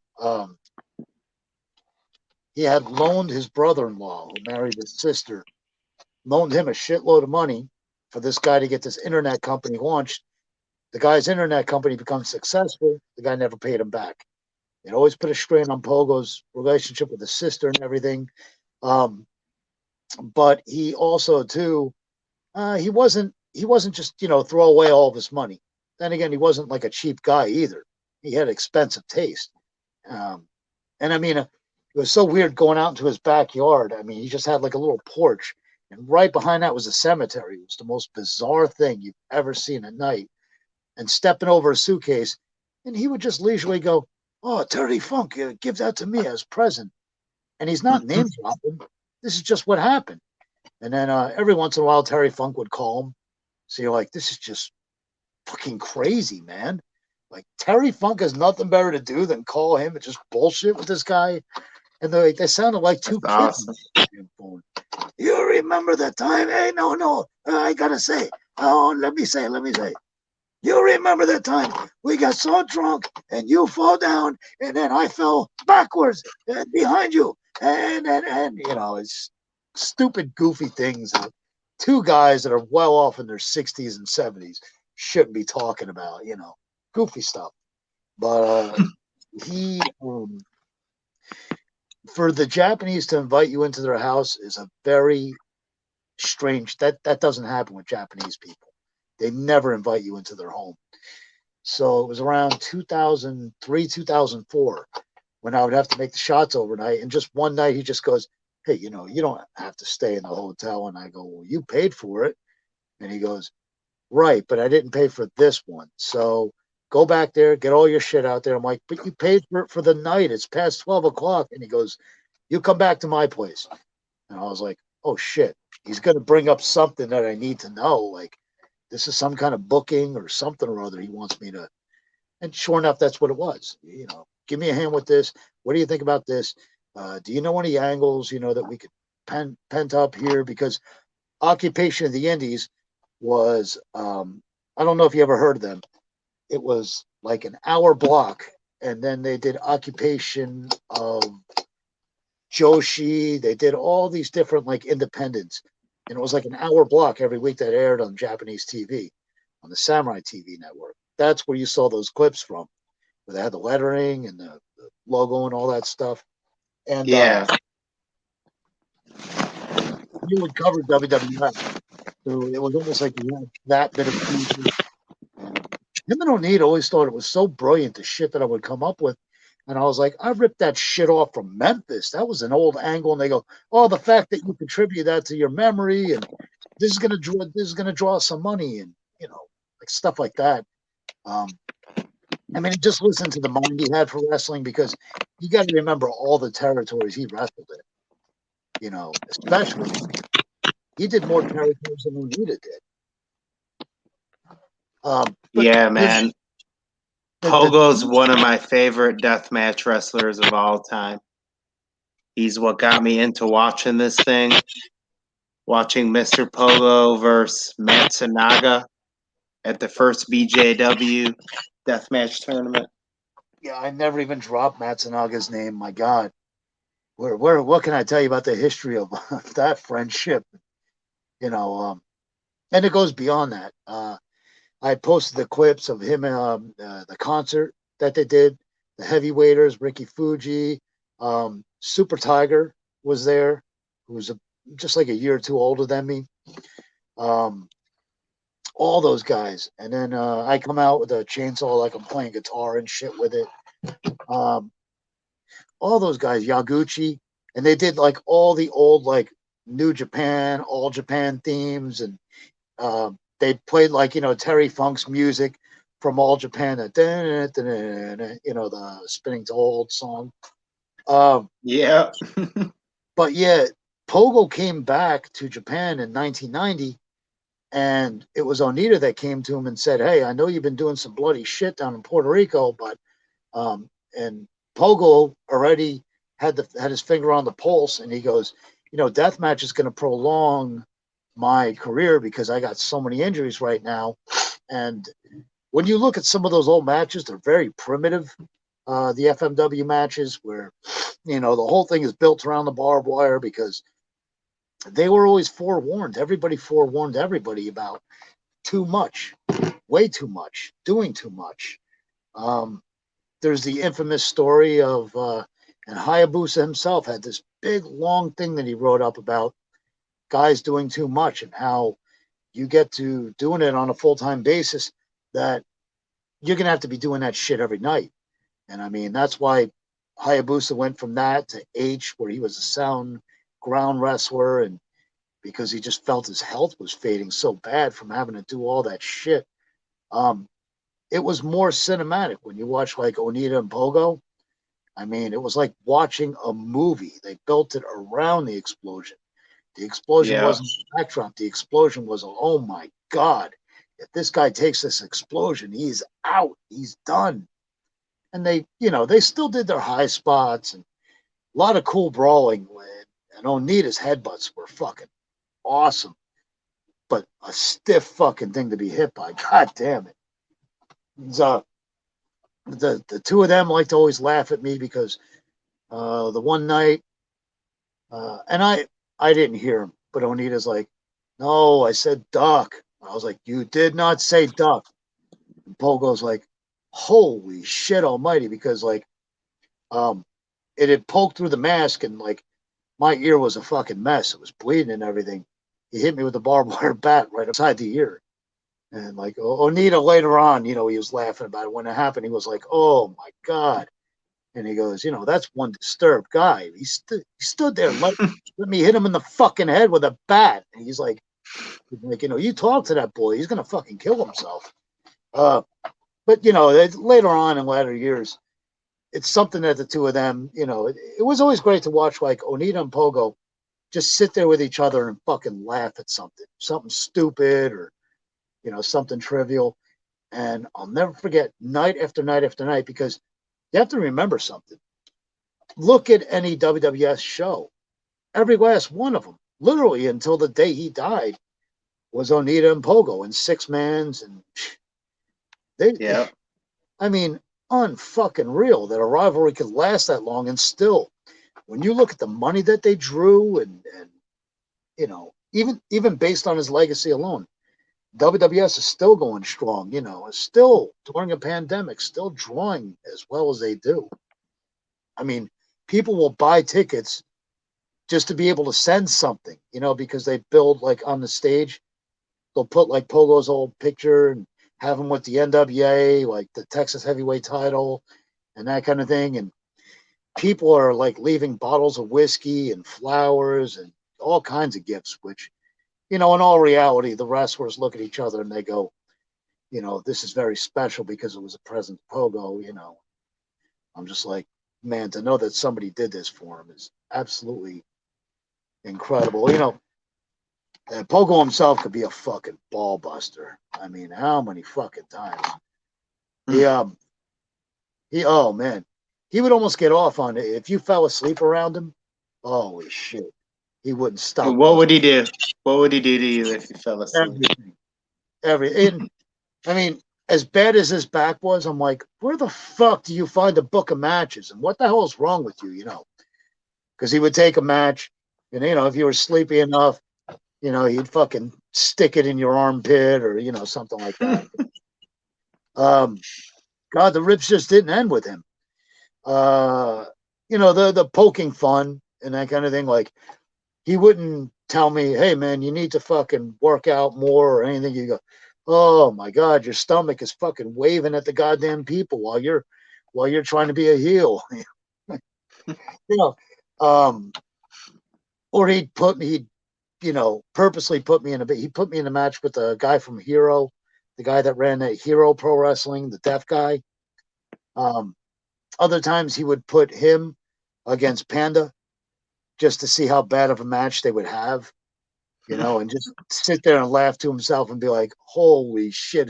And I'm like, have you given up on money or are you just trying to entertain yourself, you know? And he'd be like, oh man, the fans were hysterical laughing. Did you see it? I'm like, I don't think that's a very good thing for the business, really. You know, you're fucking making fun of the guy. Goddamn.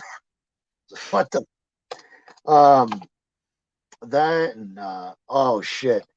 So the American Girlfriend, Debbie Cypervelli, he was on with us a three-way, and he would have her like write down everything.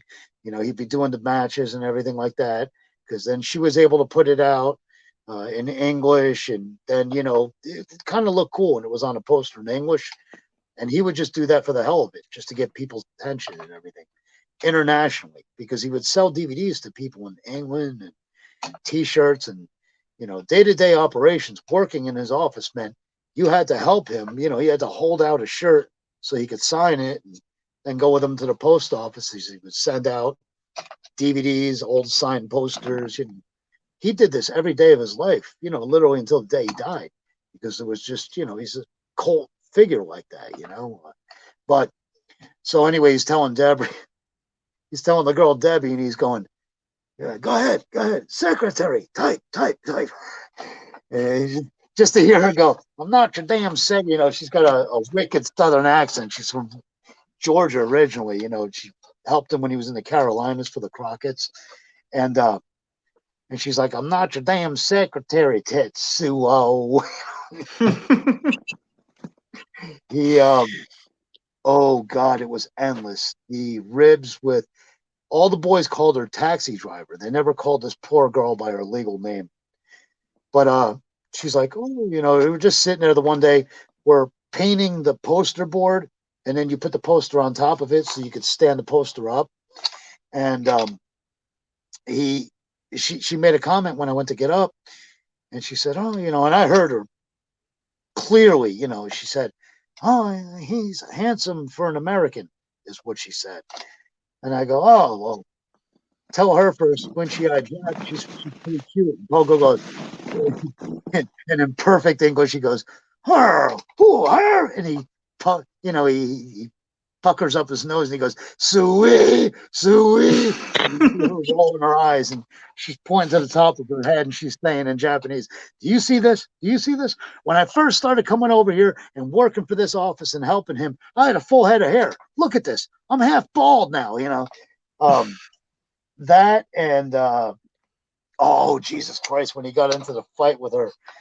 Pogo also ran, Miss Mongol was Booker, but he did like an all-women's like sleaze fighting, like girls were wrestling oil and nude and all that stuff. I still have a shitload of those DVDs, but he got into a fight with her because he put her picture up, and he put a pig next to her picture, and he put Goofy Girl in Japanese. So she came back to him, and she was like, why'd you put that shit on your Facebook? Now people are going to think I'm fucking you. And people are going to think, and he goes, what the fuck is wrong? He's like, why did you tell my ex-wife that Debbie came here from America? And he started getting into her. And then in perfect English, he goes, fuck you. And she fucking got up from the box. She was running the box office. She gets up and fucking walks out. And I'll never forget Pogo's girlfriend, the American girlfriend, she goes, Tony, she had me do her makeup. And she goes, that is one butt ugly woman. She tried to have me do her makeup just like that. She goes, oh, poor girl. Oh my God, what a fucking girl. He oh man, I could go on just all night long, but just holy shit. That's fucking too funny, man. Oh, the time we were at McDonald's, and he pulls up to the drive-thru, and he goes, yeah, I was here earlier. He goes, listen, he goes, I just need a cup of water. I got to take my medication, because he was on, some of the meds for his back and antibiotics and that kind of shit. And he'd be driving around too, and just, oh, I got to take my medication. And the girl told him, sir, you have to buy something. He goes, I just came through here 2 hours ago, and I bought for some reason they call them chicken crisp, and it's a chicken sandwich. It was on there. They have the equivalent of $1 menu over there, right? So and Pogo's over there, and he goes, listen. And he goes, I come here every single day. I come through here, and I always buy my chicken crisp. Now, all I'm asking you is for a cup of water. And I go, Pogo. I always called him Pogo. I never called him his legal name. I go, no, man, I got some water in my bag. And he goes, no, she's going to get me some fucking water. And that's the way that and the lady started going, I'm not giving you no, you're yelling at me, you're raising your voice at me. And she's like, you're not a gentleman. And she's yelling at me. All of a sudden, he reaches down, and he goes, ah! Like he's in gimmick and shit. He goes, ah! And he fucking throws a whole handful of yen at the goddamn window, and you hear these things going ding, ding, ding, like the pelting her because she had closed the door. Her eyes got all big and shit. She closed the fucking window. And ding, ding, ding, ding, ding, ding. Her eyes are still all big and she's yelling so much. You can actually see like spit on the window because she's screaming and shit inside, yelling at him. You could see her, you could tell her, you could see her going, you don't never come here again. You don't never get out of here. Scream. That never happens with Japanese people. But I was like, what the fuck made you go off on her like that? What the hell? Fucking, Dude, Pogo seems like he was fucking amazing. oh, the old, I went with him when he had just gotten the second major surgery on his back. And there was a skinny old bald headed guy. The guy had like a tan. He was like real tan. And the guy was maybe in his 70s. So I really felt kind of mean at Pogo when I go, because he would get recognized everywhere he went anyway. But this guy just had this mean look on his face, and I thought, what's with this guy? So I told Pogo, I go, why is this motherfucker looking at me like that? Pogo's like, you a viral guy? I don't know. He's like, so he goes up and he goes inside the office because it was his appointment, and the guy took his bag from the floor and put it where Pogo and I were sitting. And we're like, what the fuck? What is with this guy? So then Pogo's like, oh man, help me go to the bathroom. He's like, man, if I gotta fucking piss. And we go to get up, and again I see this guy looking at him. Guy's like looking all pissy at him and shit. And I go, this guy again, he's looking at you, man. Pogo's like, don't draw attention to it. He's like, don't let him see you doing that. Fuck him. We go to come back, and the place where we had to move over to, now the guy's sitting there. And I'm like, what the fuck is with this guy? Like, has God run out of extras in our life? Like, well, why is this guy over here? Like, everywhere we fucking go, this guy. And then, so we finally go to leave and shit. The doctor comes out, gives him his report and everything. And I don't know what made me do this. I go, hey, he just gave you the finger. Pogo's like, what? And he turned around, and he totally went into his gimmick fucking like he was gonna go over there and kick the guy's ass. And I was like, I go, oh man, I go, oh shit, man, I'm just fucking with you, man. Oh, I'm just fucking with you, man. He saw the old man, the old man that was with him was going, hey. He was like it looked like a fucking heel back, and like, hey, and I go, oh man, I'm sorry, man. I'm sorry. Look, my friend's a little crazy. And I was like, I'm sorry, man. It was a joke that just got out of hand. I'm having to explain this shit in Japanese. I'm sorry, man. It's just a joke that got out of hand. Walking away from me. Man, if you fucking look at me, like he's going into full gimmick, like he's really going to fight this old man. And it was all, I was like, hey, he gave you the finger. He didn't give no finger or nothing, man. He was just, I just had to fuck with him. How many different sickles did Pogo have? There was at least 4 or 5 different ones, but the main one that he carried was all rusty and old, and just a wooden handle on that thing. I'm like, this thing is fucking filthy, man. I was like, you're not worried about any kind of infections. I was like, look at this thing. It's fucking dirty, man. I was like, it's sticky and shit, man. Why would you even? And the weirdest thing, he was the biggest neat freak in the entire world. As much blood and shit as that guy has spilled, and it was just, to me, it was always so weird. Like, he's a godfather of this shit, man. How you could be that violent and fucking crazy in a ring, and just be like, oh man, I can't reach. Look at this. Look at the crevice over there in the shower. Oh, look at that. Look at all this gummy and dirty. There's like soap scum and shit. And I'm like, man, this motherfucker. I was there when he damn near sawed the guy's ear off. I'm like, what the fuck? How does that even make any fucking sense? The one thing he always held against Kirshner was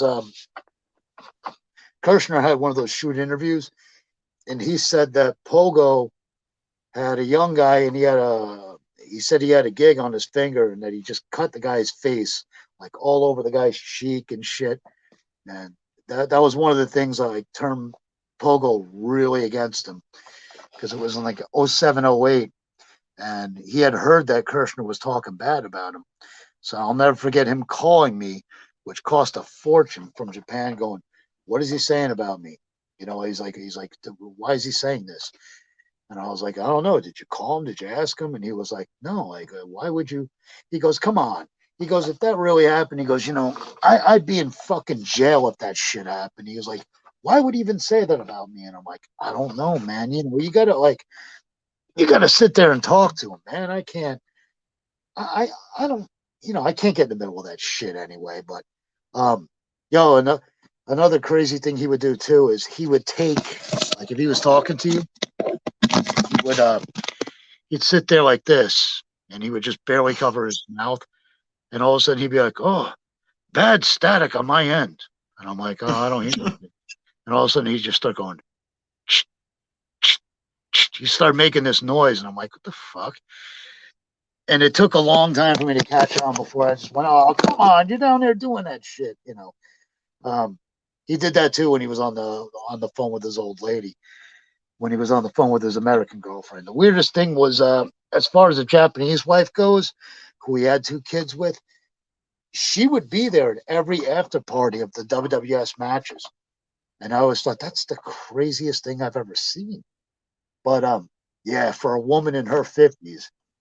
And I go, listen, if I call her a beautiful woman, that's like me saying the sky is blue. I'm not trying to say anything bad. I was like, but how the fuck did a fucking hideous motherfucker like you wind up getting, much less having kids with her? Holy shit. So he had an American and a Japanese wife? No, he had an American girlfriend in the okay. mid to late 80s. Then he had the Puerto Rican girlfriend. So he was a real ladies' man, huh? Yeah, which always, he had a way with him, like a velvet tongue. Like, we would go to karaoke, and then there'd be like, man, I don't give a shit who knows now. There'd be like 2 or 3 ring rats, and he'd be like, just choose which one you want, not the way Erabu, you choose. Oh, fuck. And I'd be like, you mean to tell me that cute young girl is gonna fuck you? He's like, stuff like that. Actually, his ex-wife was, and this is so funny when I brought it up in front of Tito Santana. Tito's like, oh no, Ted was always very, Tito Santana was like, Ted DiBiase was always very, very, well, that was his wife. And it's bullshit. I don't know who the fuck you're trying to ship, but that was his girlfriend when he was in Japan. That's how Pogo got to know her and met her.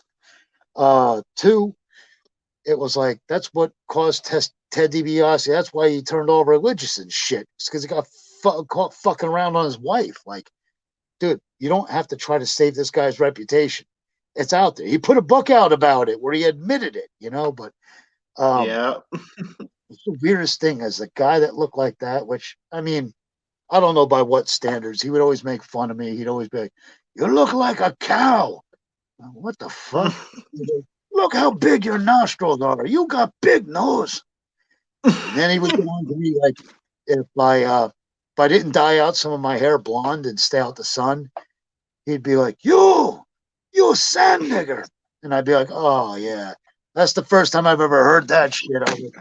My dad comes from Syria, man. Like I've never heard that fucking name calling and shit before.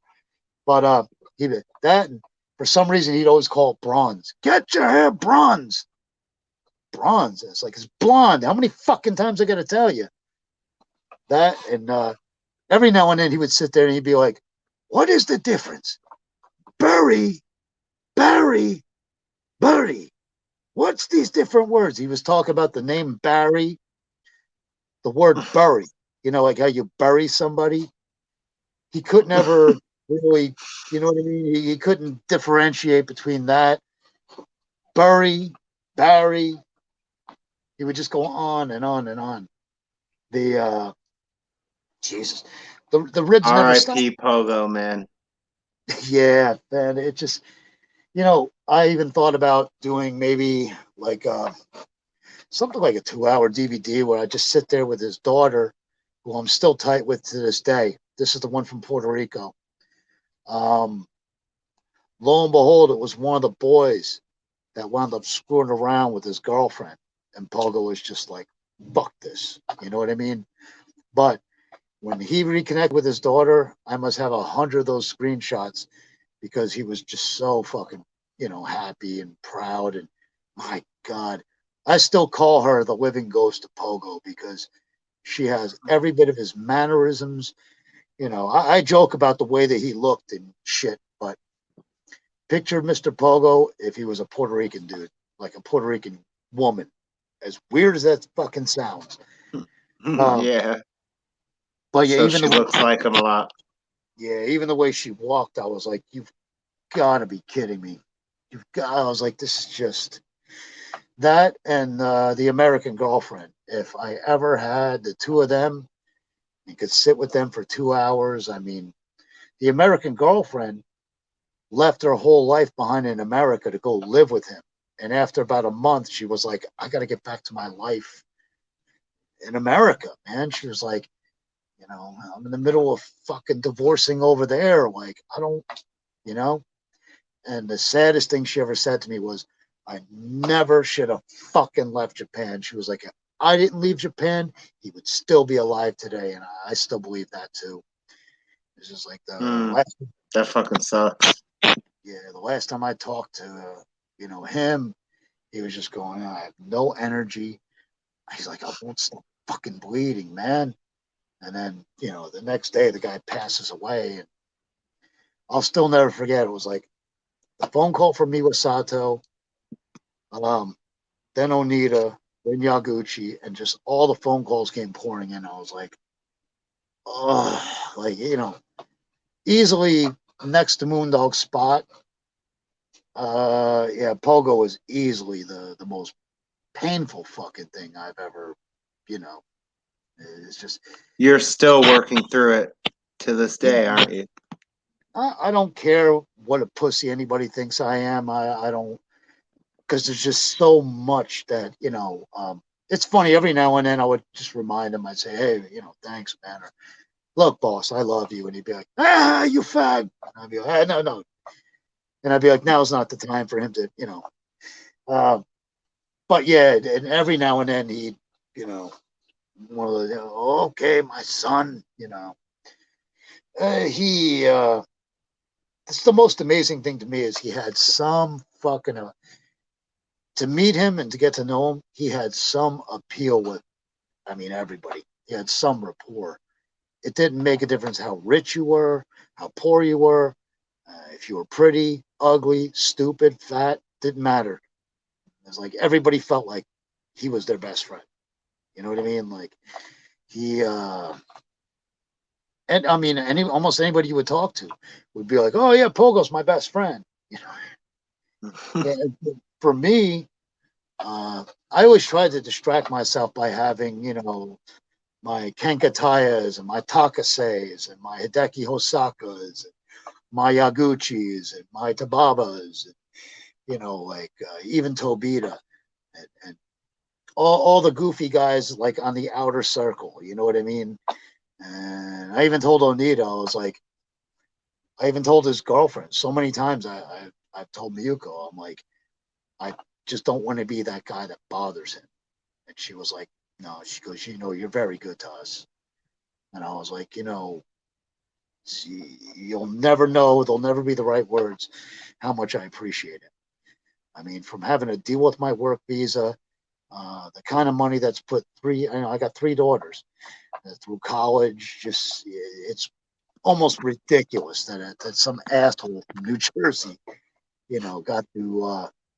It's almost ridiculous when you think about it. I always looked at like I wasn't supposed to be that guy that ever did anything. I wasn't supposed to do shit because I wouldn't know how to do it. Yeah, and in the middle of this, like if I went up to a stranger on the street and I'm like, oh yeah, I wrestle in Japan, I got a chainsaw, who the hell would believe that? If I heard anybody on the indie scene that even told me that now, even with video footage backing it up, I'd be like, yeah, right. Guy's full of shit. Just because I had heard it so many times from, you know, other people. Do you have any plans going back to H2O ever? Yeah, if Matt will ever call me back, I know he's busy, but goddamn. It seems like they were trying to set up something between you and Shellac last time, right? Yes, and I'm still, which to me, I thought that was like the coolest fucking, I don't know who came up with that, but I was like, that's brilliant, because other than a gun, Who the fuck is gonna fucking do anything to a guy with a chainsaw? Right. Look at this maniac. He's fucking. I'm holding the goddamn thing so it fucking nails me more, so it drills. Oh shit. He's fucking drilling your fucking back. Yeah, power tool. I was like, just Ripping don't. your shirt to Yeah, shreds. I was like, just don't hit one of the previous scars because those things itch. Like someone. Hey, by the It's way, I've had tons of messages since we've been on. The fans are saying they can't comment on this. I guess all the comment section's not working. So no one's been able to comment for about 2 hours on this shit. Oh, Jesus Christ. Yeah, man, that's why you haven't seen any Oh, look at comments how flowing bloody up. that shirt is. What a slob. Look at here. So they were kind of setting this up, right? Shellac and you.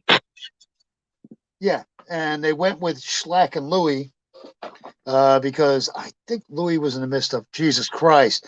I felt so bad for Louie because you could see me holding to make sure that I actually get him. It's like poor homeless Jimmy had to stand there and get a fucking legit chainsaw to the scalp. The one that I got There to you go, dildoing him. Put that yeah, dildo in his mouth. Louis seems to like that.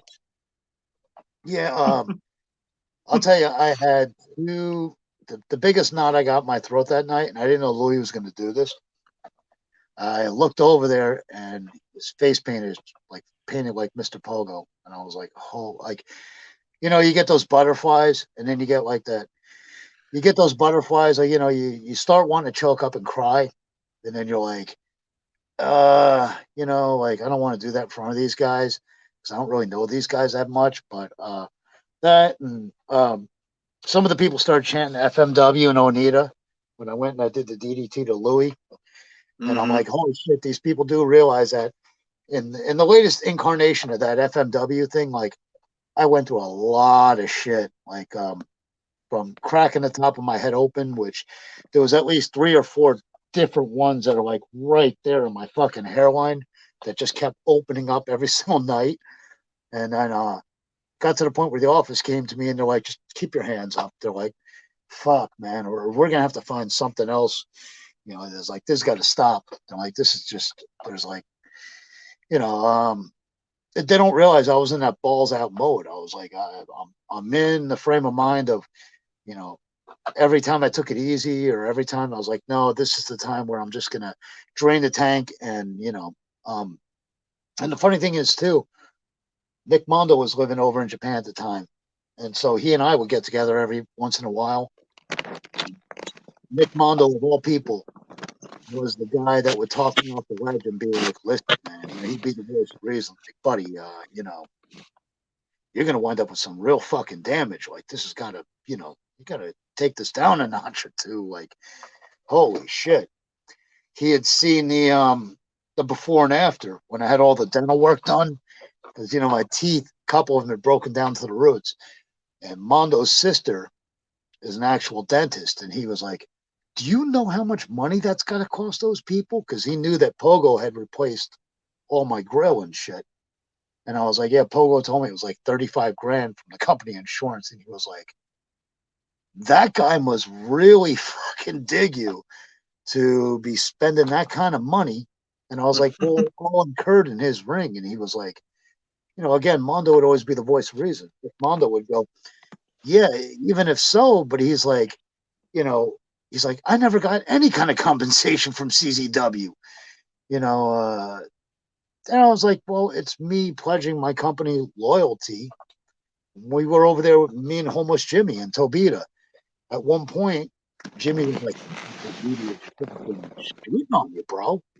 And I was like, no, to me, it's like company loyalty. It's like, how far are you willing to go, to pledge your loyalty to this company? He was like, well, holy shit. He was like, that was like 5 or 6 unanswered kendo stick shots right to your fucking head. He was like, holy shit.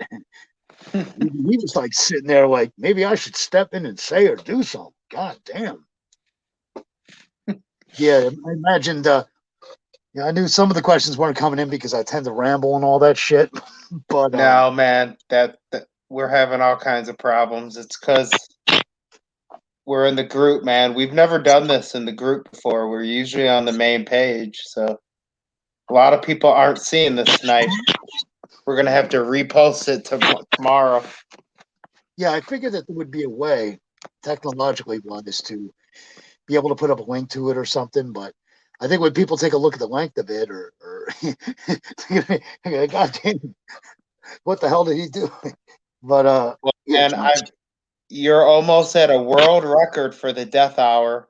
I once did an interview with Adam Bueller for, I believe, 2 hours and 45 minutes. So you're almost there, bro. he's really good. Undersized, Yeah. but he was and he was another guy, man. Like,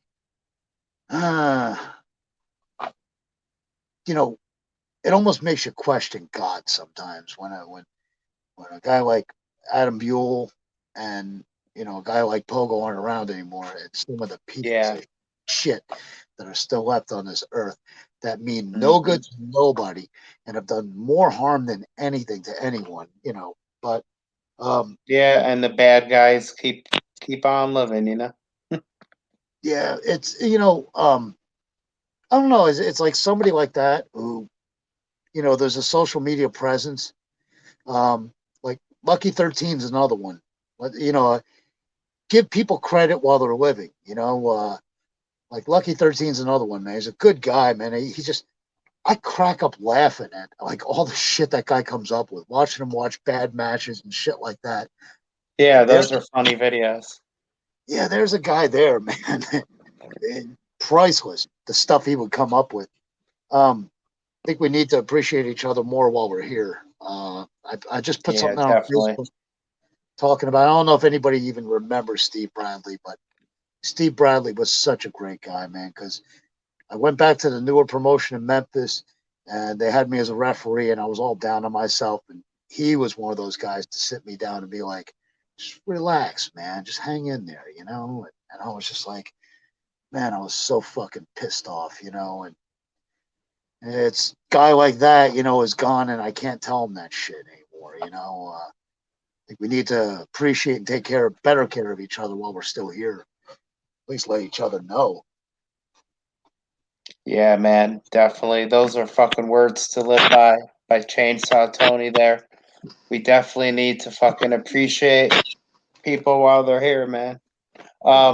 Before we go, do you want to do any go? Oh no, I was pointing out how, I don't even realize after a while that I'm even wearing the man. You've seen me drink, you've seen me smoke all night. It's like it's even going on me, man, because like I said, it's so molded. But yeah, before we go, it's gonna suck parting. I mean, hey, coming into it, man, I was like in such a wrestling mood too. I'm like, oh yeah, this is great. I get to get it all off my chest, There's still Is there anything else? Is there anything on your chest you want to get out before we let you go? Yeah, no, man. I just, the platform and that kind of thing. And, I knew good and well who you guys were long before I was sent an invitation by Eric to join the group. And I always thought it was like one of those things, you guys, it's like the ultra hardcore fans and that kind of thing. And it's like sometimes I tend not to answer some of the messages sent to me, or there's just kind of overwhelming. People take out the time. I try to leave no stone unturned and that kind of thing. But I guess going into it too, to get myself noticed or anything, it would just be like it would just be all this time of me just sitting there telling you about how great I was, and I packed that son of a bitch out with this guy, and I never wanted to be that guy. It's just I hate that shit. No, man, this interview was fucking amazing. You're an awesome storyteller. I love all your stories about Onita and fucking Mr. Pogo. It's just great, man. This was actually one of my favorite interviews of all time. Yeah, it's amazing what we wound up getting out of it. Yes, I know, man. I'll relate. And I don't know why I can't. I'm pretty upset about not being able to post on Instagram either. I don't even know what's going on. I wouldn't even know what to Let's tell show you. people. Let's It's show people the notice I got too. I And have now people can't comment on this. This is fucked up, man. But here's the notice I got, everybody. yeah. Blocked from sharing live video. Ugh. Here's another quick on the square thing. You see Onita clearly right before he goes to cut the promo, and what he said word for word was he didn't call the CZW fans cheap.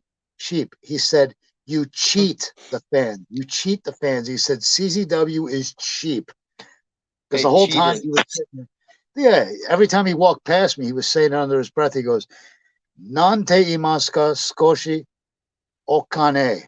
He said, "Do you me? How do I say they don't want to spend the money?" You know, he used the word cheap. I was like, "Oh, cheap." And he goes, "Cheap?" I said, "Cheap." And I said, but everybody was, it was like such a frenzy or whatever. And that's when he cut the infamous promo of CZW is cheap, you know, cheat the fans. Yeah. Did AEW have to pay Onita some money to do that or no? Yikes. That's what, you know, I said I'd answer any and everything. I got you. I got you right at the end. Yeah, finally. Stumped. I'll put it to you this way. He owns the registered trademark of King of Explosion Matches, so you could draw your Yeah, own. that's why I was asking. Yeah, I'll tell you this, and say whatever you want to about this, that, or the other. I mean, that whole Mr. Liar thing was a gimmick anyway. Say whatever you want to, but he knew good and well, do not be there when this thing happens. Not only that, the 2-week quarantine time that he would have to have between when he has to do the WWS show. You see what I mean? Mm-hmm. Yeah. That is exactly, in short, what had happened. Yeah. See that picture right there? Instagram wouldn't let me post that picture. Why? I have no idea. I tried like 3 or 4 times to put it up there. And Dude, what the fuck is up with Facebook and Instagram and Twitter? censorship is scary. The other one, when let me think. It was Jun Kasai, me, Takase, Great Pogo. Fuck if I can remember his goddamn name. Goes to use the Pogo scythe and cuts the back of my, like my shoulder blade right here. When it went in, it just clunked, and I was like, "Oh fuck!" And for a while, I got to show a really cool scar. I mean, it looked like a big pussy. I put that shit up on Facebook, and they put, you know, photo was taken down, gory, graphic, whatever. A couple days later, I reposted it, and you had to click on it, and it was like a censor thing. Mm-hmm. So yeah, they do that to us all the time, man. Yeah, and not only that, I had my mom, 78 years of age, a couple years ago. I had my mom going, "Why?" I got to hear that shit too. Yeah, so, Well, before we let you go, do you have anything you want to plug? How do we get these shirts here? These are your shirts, right? oh yeah, I still have. There's not so many left in white anymore for some reason this time around. Mm-hmm. People went and bought up all the white ones. Maybe they're going to sit home and bleed in them themselves, but predominantly the black ones, sizes small all the way through 5XL.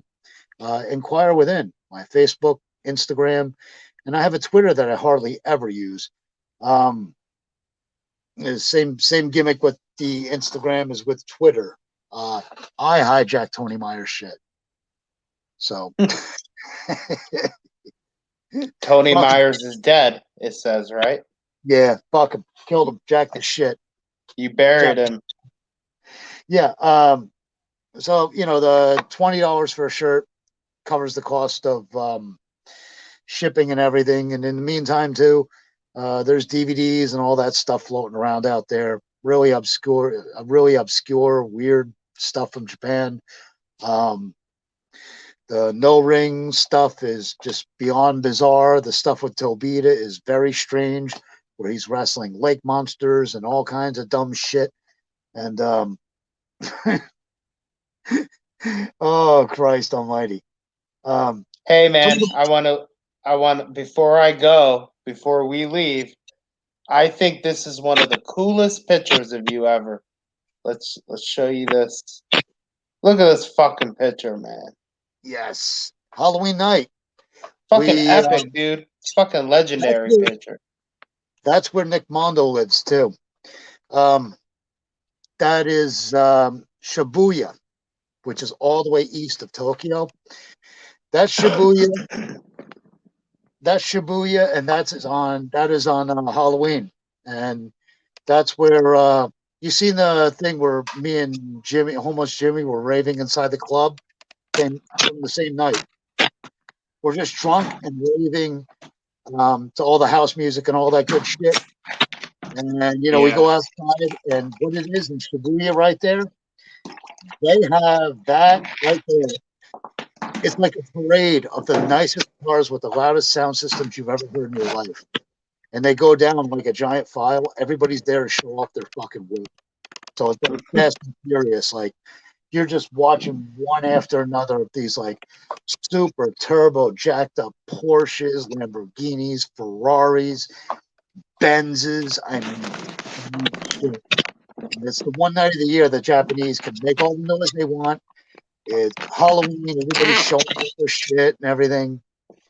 And you know, Halloween, goddamn, that Halloween's my fucking WrestleMania. You know what I mean? I mean, people send me messages, hey, let me book you, man. Are you still here in America? And I'm like, buddy, it's Halloween, man. You know I'm in Tokyo. I fucking love Halloween, man. I said it. It's been years and years ago. 666, the sister promotion of DDT. Yep, 666.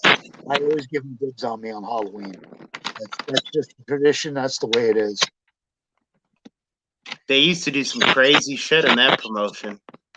They still do. Andre is still there. Crazy SKB, he's kind of moved on from it. But, you know, they're still going. It's still going strong. Their dojo is awesome because there's no ring in it. And they hold like twice a week. 666 runs out of that tiny little dojo. And you see the little mats. And there's only about 50, 60 people in there. But, you know, the money comes from all the DVDs and everything that they sell in that promotion. So, I mean, they're still going. You know? I know. It's crazy when I still see their shows popping up. It's like, God damn, they're still around. Well, Tony, I fucking appreciate you coming on, man. It's been a 3-hour interview with you, dude. Holy shit, really?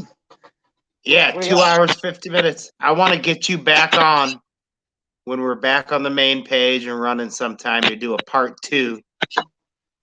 Oh, man, still got a whole lot more to go. Yes. Yeah, dude, I got more questions I can ask. I definitely want to do a part 2 with you, man. So I never was the guy that had a shoot interview or whatever. So I mean, but yeah, I mean, anytime, man. It's been an absolute pleasure. Like I said, just good, solid platform, and you know, give the people what they tuned in. You know, go above and beyond. Why not? I mean, who else do I have to discuss all this weird, obscure, bizarre stuff with? I fucking love it. I love hearing about all of it. Hey, and also I want to apologize to all the fans tonight for the comments. It's something about doing this on the group and how it wasn't showing your guys' names, and then it just started blocking everybody's name out. I don't know what was going on. So I'm sorry for that. And we're going to get this uploaded to the main page first thing in the morning so the world can see this fucking interview tomorrow. And on our YouTube channel. We have a YouTube channel. We're going to make clips, put them on Instagram. And I'm going to send you this too. Let me send me your email tonight, Chainsaw. Oh yeah, it's and just send it to me. Two people are gonna find it anyway when they go to order a shirt.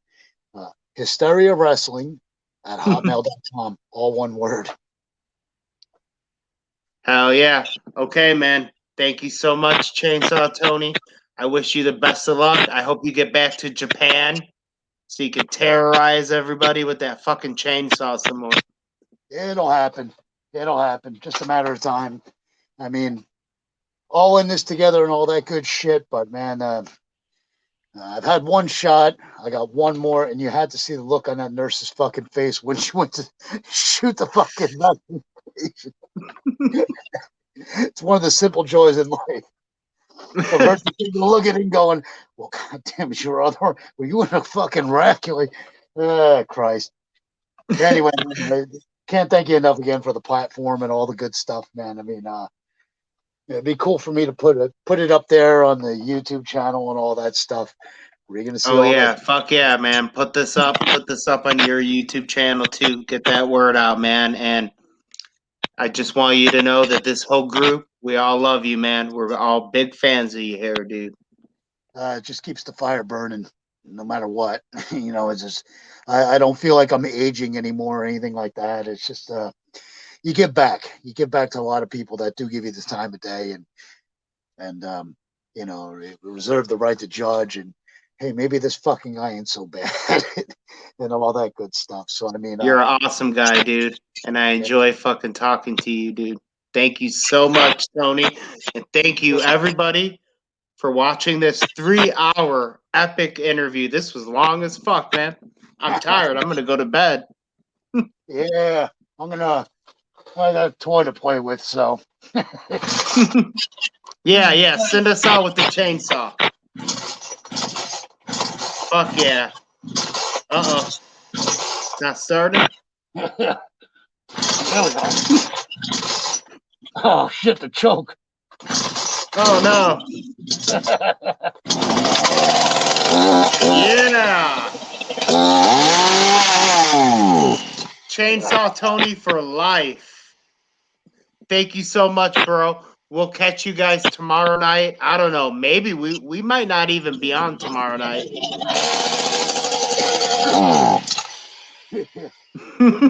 I fucking love the chainsaw, man. What's going on with it?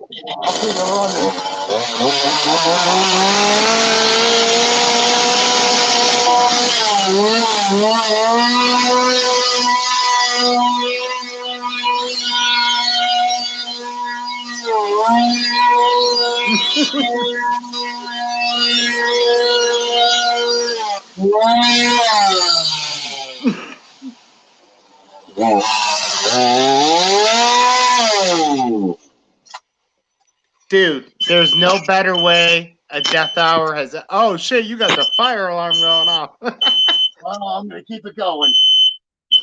Oh fuck. Thank you, Tony. Again. That was awesome. That was the best ending ever. Yeah, I'll shut it up.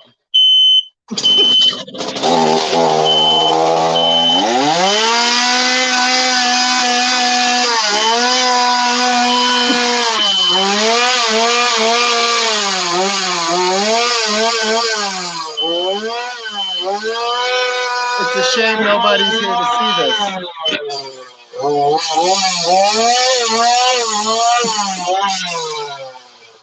He's fucking up the fucking fire alarm.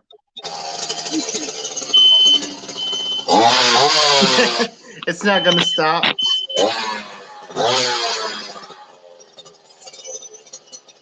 Thank you guys so much for tuning in. That was a legendary ending to the show. We're gonna get Chainsaw back on for a part 2. Are you okay, Chain?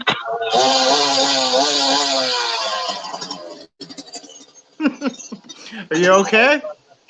Yeah, I'll leave you so I can have a little fun, man, because I got plenty more gas left in this thing. So, well, you would have to see this to believe it. Whole room's full. Holy fuck, man. Hey, Tony, that was a legendary ending to the show. Thank you so much, bro. Are you still going? Yeah, I'm still going. All right, I'm going to say goodnight, guys. Thank you for joining the Death Hour. This was great. Thank you, Tony. Catch you guys next time.